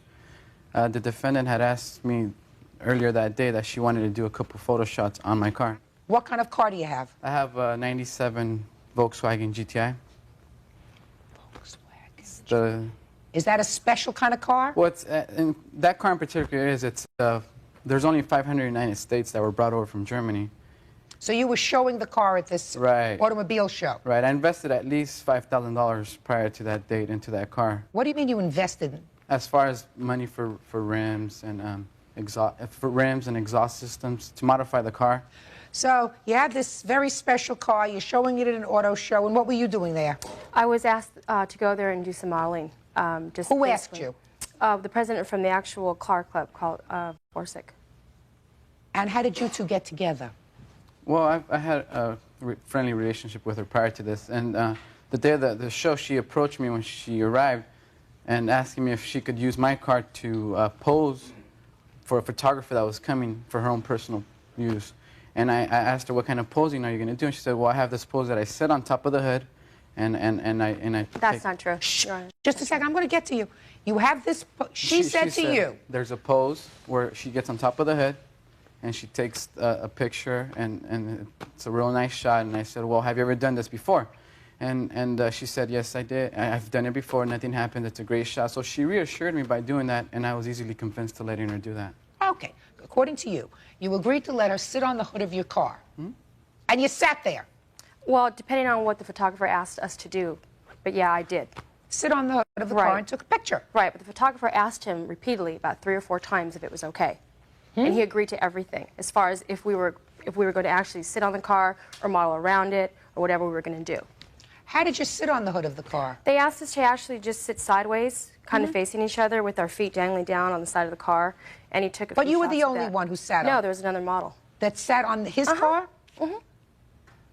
Was there another model that sat on your car? Yes, there was. Her name is Colin. She sat the opposite side of the car, at the same position, same area, just on the opposite side of the hood. Okay. So what happened after the pictures were taken? I didn't notice the dent until I got home when I was just waxing down the car. And as I was waxing the hood, I noticed that there was a dent in the hood. Well, I felt that it was my responsibility to take care of that, so I called her the very next day, letting her know. 3 days later, not the next day. Listen. Sorry. I hate this thing. Don't interrupt him. Sorry. I mean, I could be mistaken, but it was the week after the show. And what happened, I let her know that the fact that she sat in the car, the dent was put into the car. And I just let her know that I didn't feel fair that I had to pay for those damages since it was for her cause and she was the one that actually implied the dent into my hood. She was very humble and actually very generous, saying that she would pay for all damages and you know, embarrassed a bit. But I mean, it was basically a verbal agreement where we both agreed on a date. Do you have some pictures of this car, sir? That's why I understand that this monitor is in here. You have some pictures that you want to show me? Oh, yes, I do have some pictures that I need to show you.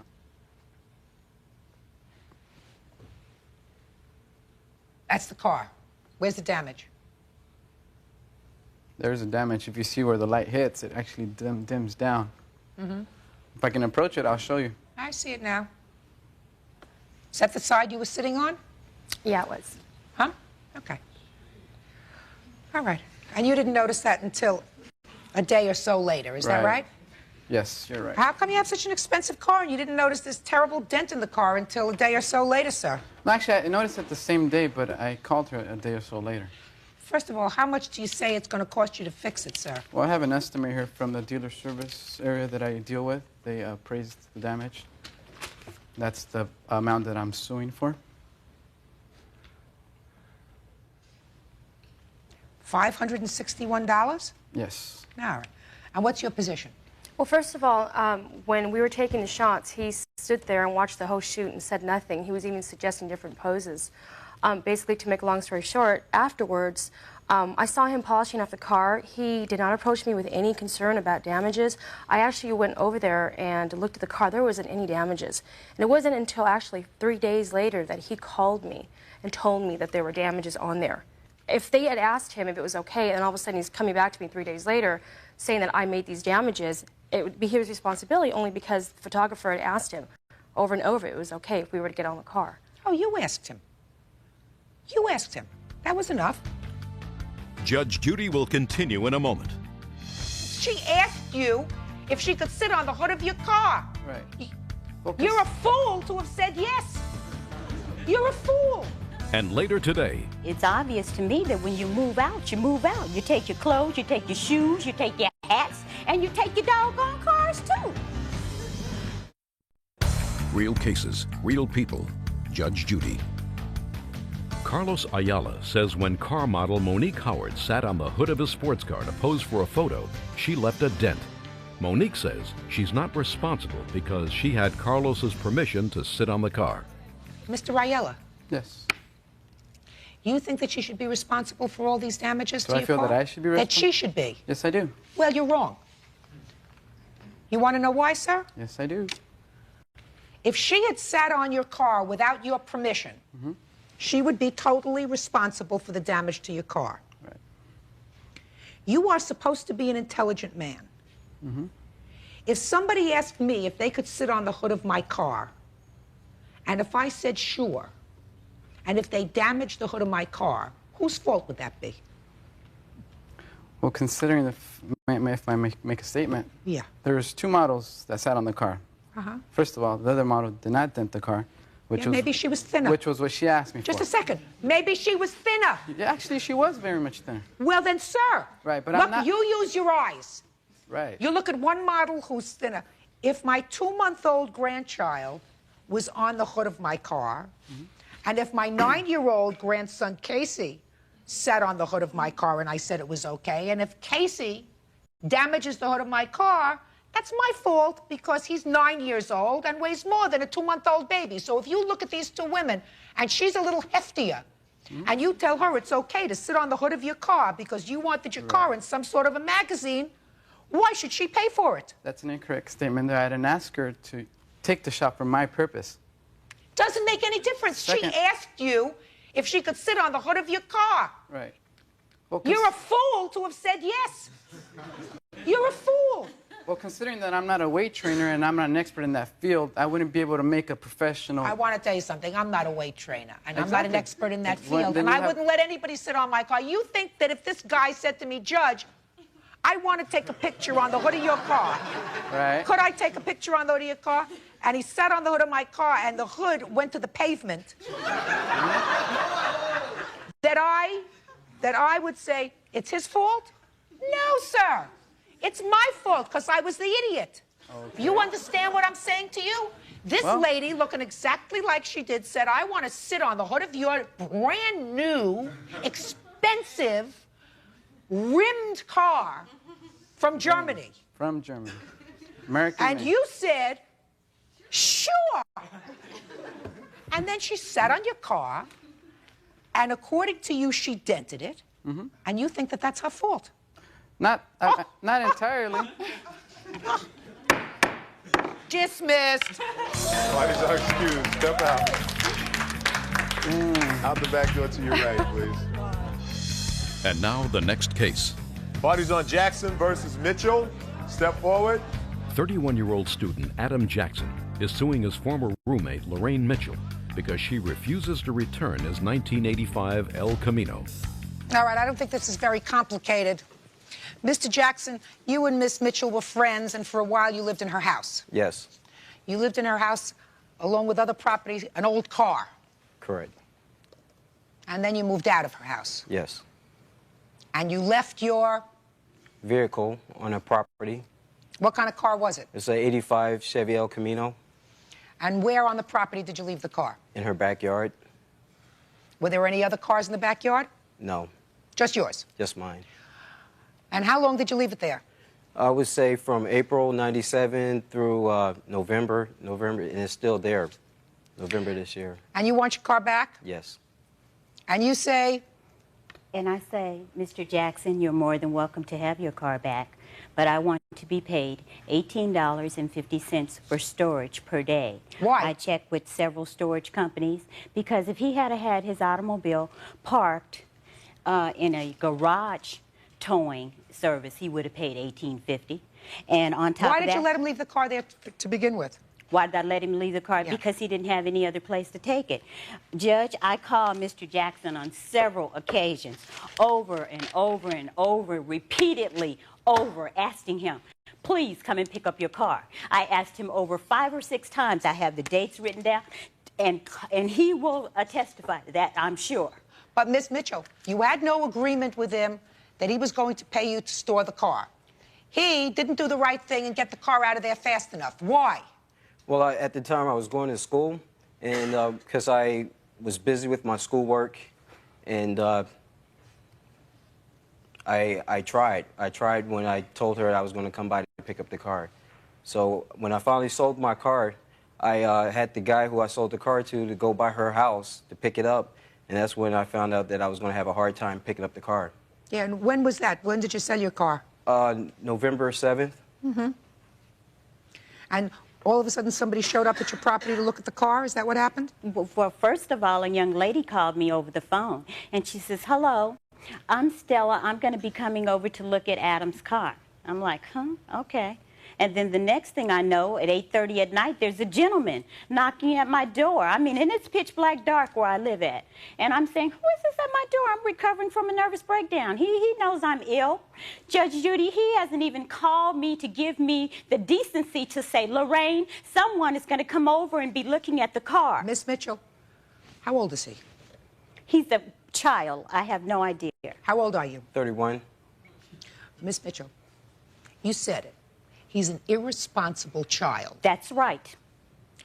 No question about that. And this is what this is all about, to teach a irresponsible child about your responsibilities. You cannot go off and leave your merchandise on somebody's property for 6 months and come back and all of a sudden it's yours. You have interrupted my business, Adam. You know I have my pallet business back there. Don't talk to him, talk to me. Judge, I have a pallet business there in the back where I store expensive pallets are back there. We can't put the fence back in place because once I put the fence in, he has to tear the fence down to get his car out. How many times do I have to call him? Adam, come get your car. Adam, come get your car. Adam, come get your car. I don't feel I have to call him that many times. Judge Judy will continue in a moment. You rip and run to Vegas every other weekend with these young floozies, and you don't have time enough to come over and take care of your business. That's the bottom line, am I right? Real cases, real people. Judge Judy. Adam Jackson says his former roommate, Lorraine Mitchell, refuses to return his 1985 El Camino. Lorraine says Adam abandoned the car and she wants him to pay a storage fee. Now, Mr. Jackson, there is a certain equity in what she says, sir. You know, while she does not have a contract with you, a storage contract, and you cannot create a contract after the fact. Yes, Ms. I'm Mitchell. not Do you sure. Yes, that's what you're trying to do. Okay, You well, cannot create that all after right. the fact. All right. Because there were certain things that you could have done, like just towing his car out of there and just leaving it someplace. That's right. You could have done that. You That's didn't do right. that. Now, Mr. Jackson, did you sell this car? Yes, I sold it, and then I had to give the guy his money back because Lorraine wouldn't let me come on her property to get the car. Well, so that wasn't so long ago, sir. Is that right? Do you still have a buyer for this car? No. No. So what do you intend to do with the car? Sell it once I get possession of it. And what do you think you're going to sell it for, sir? About $1,000. And how much of that do you morally think you owe Miss Mitchell for having had to look at your car well beyond a reasonable period of time? Morally, I don't think I owe her anything. Well, let's think about why not? Well, she didn't tell me to come by to She pick up the car. called you 4 or 5 times, Mr. Jackson. She called you 4 or 5 times, not to say, how are you? Not to say how you're doing. She called and said nicely, when are you coming to pick up your car? And you made appointments and you never showed up, right? Correct. So that makes you immature and irresponsible. And I'm asking you, you are now going to sell a car that's been an eyesore on her property for 6 months. What do you think you owe her for the inconvenience? You tell me.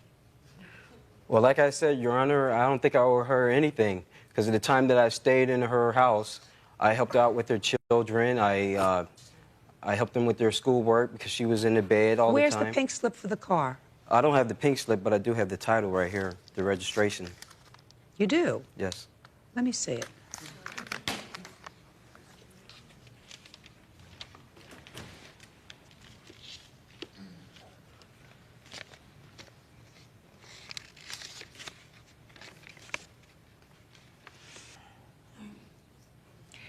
Now, sir, you're going to tell me, Mr. Jackson, what morally you think you owe this lady.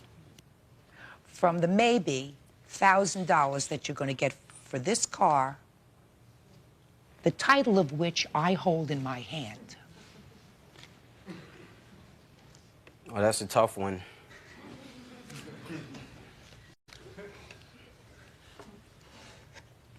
I don't know, Your Honor. Think hard, sir.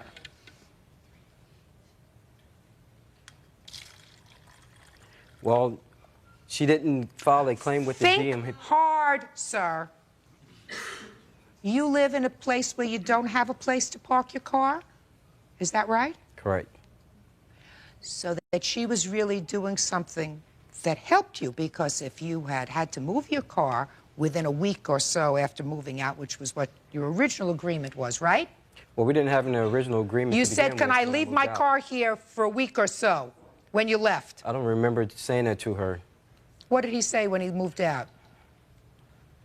Well, he didn't say anything. It's obvious to me that when you move out, you move out. You take your clothes, you take your shoes, you take your hats, and you take your doggone cars, too. Don't that go with the package? Now, Mr. Jackson, I'm going to ask you one more time. How much do you think you ought to pay her for the inconvenience of having your jalopy in her backyard for 6 months? You better come up with a figure, sir, otherwise you stand to lose your car. Judge Judy is ready to rule. Give me a figure, sir. I would pay for the fence to be replaced at her house, because she has a wooden fence around her property, and there was 2 sections of it that fell down, and I'll agree to pay for the restoration to get it fixed. How much will that cost you, Miss Mitchell? I don't know, Judge. I really would hate to quote a figure. Cost you about $200-300? Yeah, I'd say so. Mm-hmm. At least. Well, it's a half-acre piece of property. It's not a, it's not a from here to here. It's a half-acre piece of property. And the fence extends all the way down to here. And what happens the reason why it became such an inconvenience and I kept calling him is because when the fence is down, my property is insecure. So, you're going to give him back his car? Yes, ma'am. Miss Mitchell. Uh-huh. Okay? Here you go. Would you give this dirty old title back to him, please? Yes. Don't spill coffee on the title, Mr. Jackson, because you should keep it someplace safe. That's responsible. And you, madam, are going to get $500 to fix your fence. Thank you very much. Very good. That's all. Parties are excused. You may step out. Out the back door to your right. I told you he was going to pay me. Didn't I tell you he was going to pay me? I told him. I said, you're going to be sorry. Judge Judy will continue in a moment. And on the next Judge Judy. Didn't I tell you? Yeah, but you should have been patient with me and give me enough time to get Adam, my car. how much time do I have to give you? 6 months, honey, is a long time. Yeah, but you know my can't go off. situation. I know your situation, yes. You rip and run to Vegas every other weekend with these young floozies, and you don't have time enough to come over and take care of your business. That's the bottom line, am I right?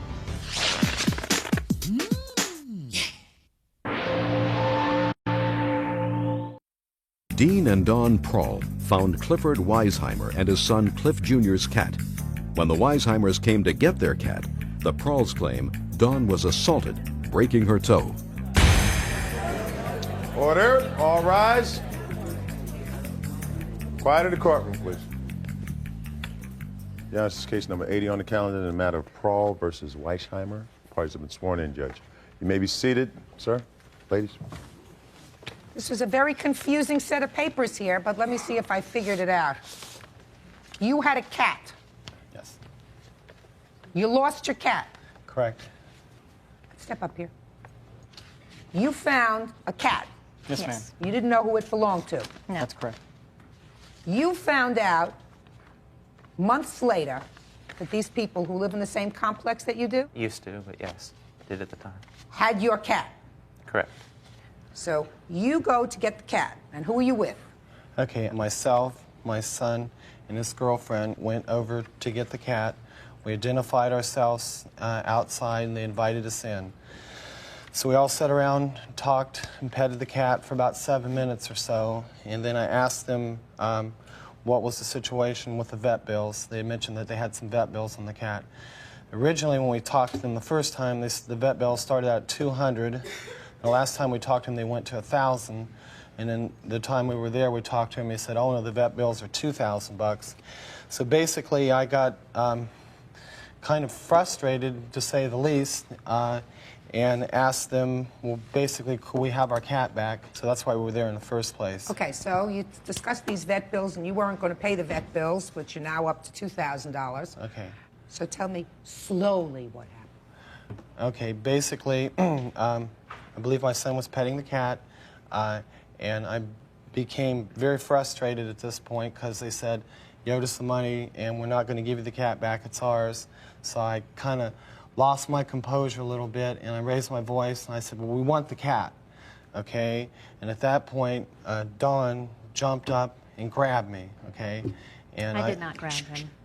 Good to you. Go ahead. Okay, she had jumped up and grabbed me. I said, "Please get your hands off me." And all I did was grab her arm right here, and just remove her hands from my body.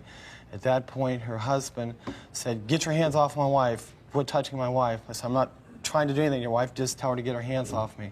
She grabbed me again. I kept saying, "Get your hands off me." I did not push her, shove her, hit her, anything. I just defensively took her hand off of my body. At this point, when all the yelling and pushing and stuff started, the kids got scared. They immediately left. My son was near the front door. Who was holding the cat?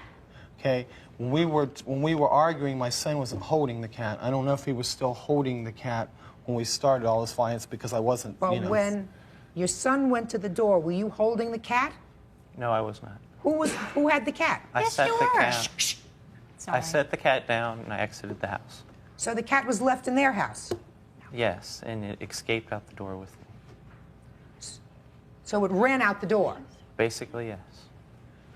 Now, during this melee, you claim that you suffered a broken toe. Yeah.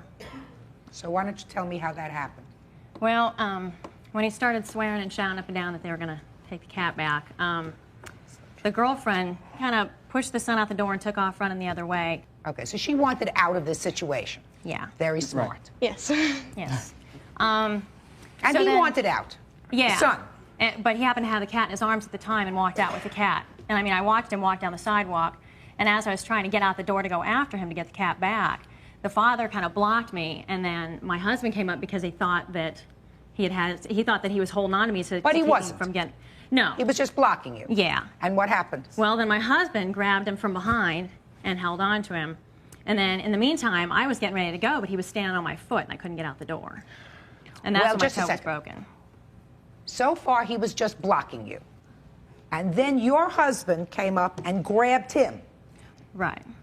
And it was at that point that he stepped on your toe. Yeah. Okay. Yes. So what you're telling me is his foot didn't touch your toe until your husband, you believe, Well, he perceived him to be touching you, Yes. so came up and grabbed his body. Right. And at that point, I assume you started to move around? Yes. Basically, I got frustrated. I yelled. She started the first physical contact. The violence started and the yelling started. The kids went. Pff. He went out the front door because he was right by the front door. The cat had ran out. Why he ran out, and she got trapped inside, so she couldn't get out. And so I ended up pulling her out past them because I wanted the children away from the violence. And so that's basically how it happened. Mrs. Prayle, you knew that this was their cat? No, we didn't.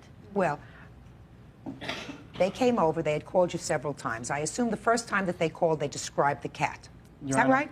But they never came with any identity. Yeah, they never as showed far us as any saying, this is our cat. We can tell you it's our cat because we had pictures or he had clear markings. They never said any of those things.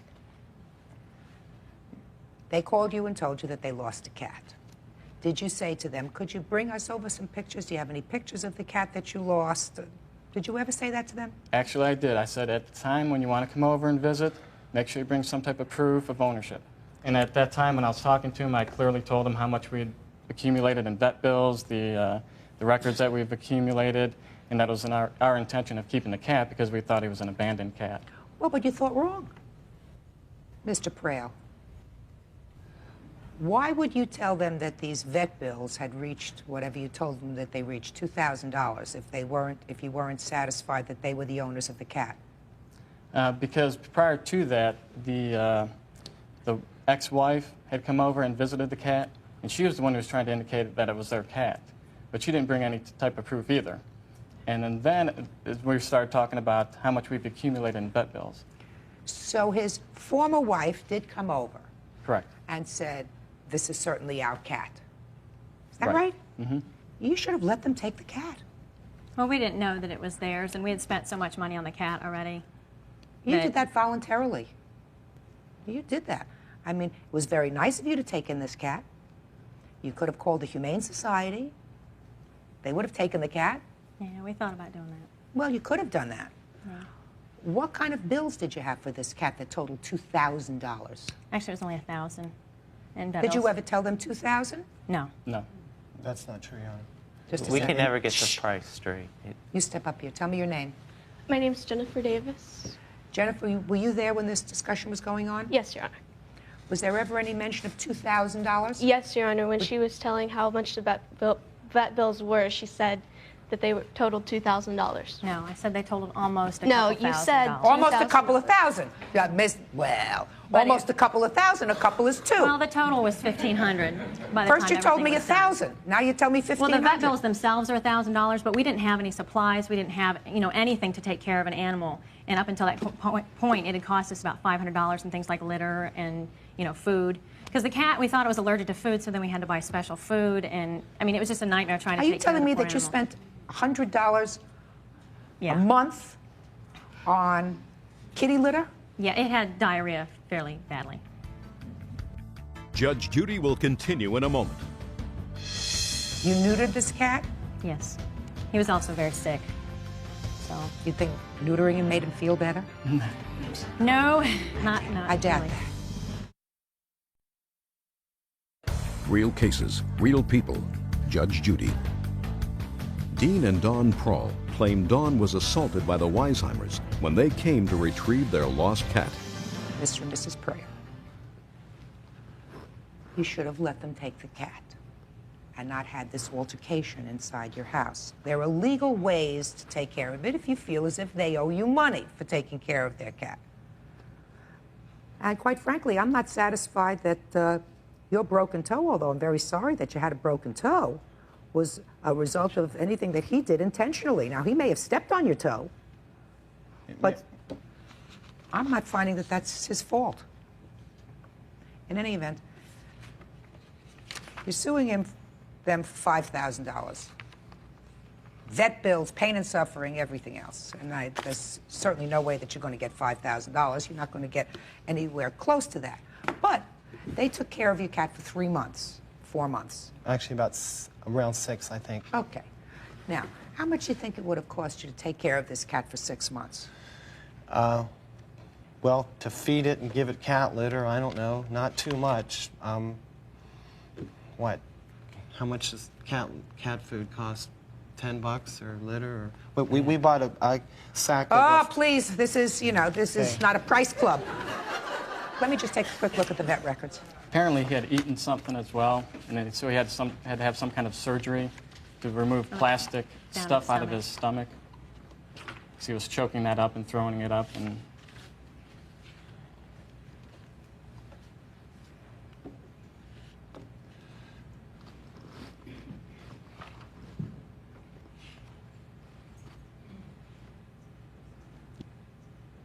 You neutered this cat? Yes. He was also very sick. So. You think neutering him made him feel better? No, not I doubt really. that. Well, no, they didn't want to do the procedure right away. Is that right, Bert? Absolutely. Listen. I'm going to give you $500 for taking care of this cat, and that's it. I'm not giving you anything for your toe. I'm not giving you anything for pain and suffering. I think what you should have done is, as soon as they came for their cat, you should have given them their cat back and then you would have avoided all this problem. If you wanted to take them to small claims court, you could have done that. I don't believe that he intentionally stepped on your toe. I think it was an incident that was provoked by your husband grabbing his body. If he did step on your toe, he stepped on your toe, and it was purely an accident for which you don't get compensation. But I think that they took good care of your animal. I think that the cat was, according to these records, suffering from some sort of intestinal malady that they took care of, and you should joyfully pay him the $500. Thank you, that's all. Parties are excused. You may step out. He initiated the physical contact, that he did break her toe even before I touched him, and we're just not happy at all. I think justice was served, and they obviously want to be opportunists and try to make something off this case. And now the next case. Parties on Ephraim versus Walker Curry. Step forward, please. 16-year-old student Aisha Ephraim wants her former friend, 17-year-old student Tyrone Curry, to pay for the necklace he snatched from her neck. Why don't the two moms sit down? You were sitting in class. Yeah. Which class? 4th period Spanish. Why don't you tell me what happened? We were having conversation as we sat in class, and he jumped up and he grabbed Was he sitting next to you? Yes. Oh. And he reached out and he grabbed my chain in the process. And when I asked him why he had done it, he said he was having a Vietnam flashback, which the scene comes from a movie that we had seen, Dead Presidents. He was reenacting the character. And what happened to your medallion? Well, it had a slit down the middle and my name was broken in half. Let's hear your version of these events. Your name is Tyrone? Yes, ma'am. Go ahead. All right, we were like done with our assignment and things, and so we didn't have anything else to do. So people got into groups and we're sitting and talking, and I had some work I needed to do for my 5th period English class. And so I sat and I was doing my work. And then the people behind me, they're talking about Aisha sitting by herself. So we laughed about that, and I said, Aisha, you look a little lonely over there, you know? And then she laughed or whatever, and then other people in the group called her over. The only desk that was open was the one in front of me, so she came and sat down in front of me. And as I was doing my work, she came and she flicked my pen a little bit. What do you mean she flicked your pen a little bit? What does that mean? Like I was writing, and she just hit the pen, like playful, to get my attention. Mm-hmm. And then, we started talking about the Dead Presidents movie. And then we started talking about the particular scene when Lorenz Tate choked it. When what? Lorenz Tate, Yeah. when he choked his girlfriend. I didn't see the movie. Oh, well, he had came back from Vietnam, and he was supposed to be kind of crazy or whatever. And she had came up on him and was yelling at him, and he choked her. And her boyfriend is supposed to be going into the service and everything. I said, what if he did you like that? And then she was saying that he wouldn't do her like that, and she would do him like this. And she came and grabbed me, and I pushed her back. She came and grabbed you how? We were sitting in front of each other, so she just turned and put her hands on my neck. Judge Judy will continue in a moment. You were fooling around with each other. We both watched the two of them play around a lot. Listen, you never know what happens. Closed captioning, sponsored in part by Real Cases, Real People, Judge Judy. 16-year-old student Aisha Ephraim wants her former friend, 17-year-old student Tyrone Curry, to pay for the necklace he snatched from her neck. Okay. So then you look down at your medallion. Now, it wasn't broken in 2 pieces at that point. It was just bent. No, it was broken in 2 pieces. So it was totally apart? Yes. And did you have it fixed? Yeah, here it is now. Good. And how much did you pay to have it fixed? My mom paid $90 total to have it all fixed. Do you have the receipt? Yes, I do. Can I see it, please?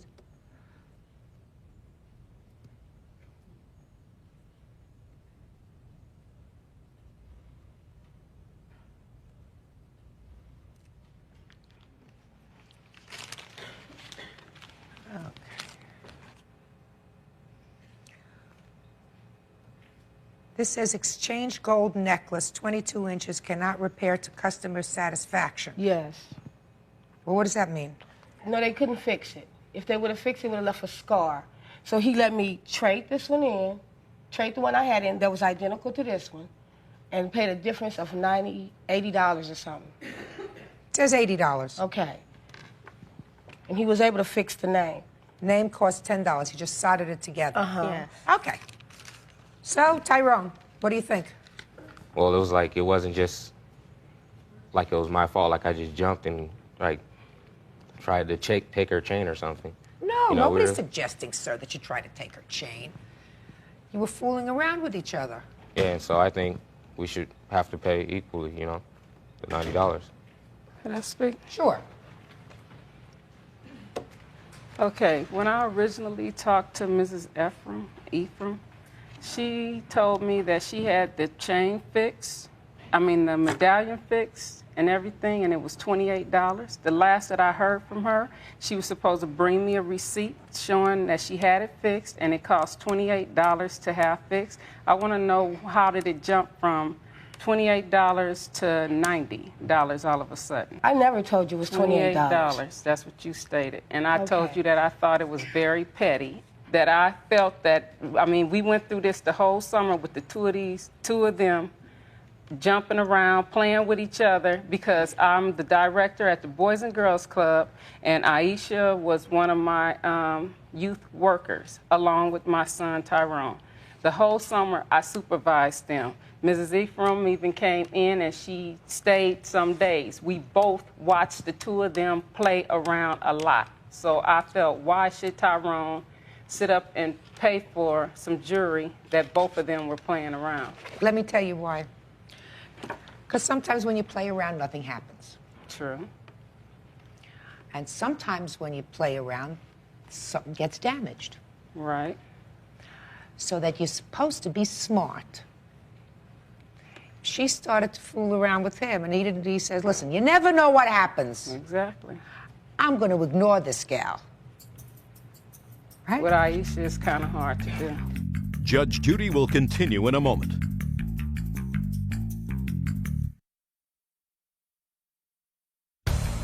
Want justice?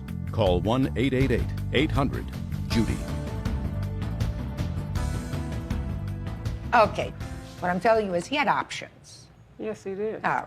And we're not talking about a major, she could have gotten hurt.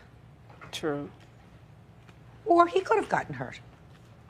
And I guarantee you this, if they were fooling around, and if, for instance, she grabbed at him and chipped his tooth, even though they were both fooling around, I would hold her responsible. Believe me, that has happened too.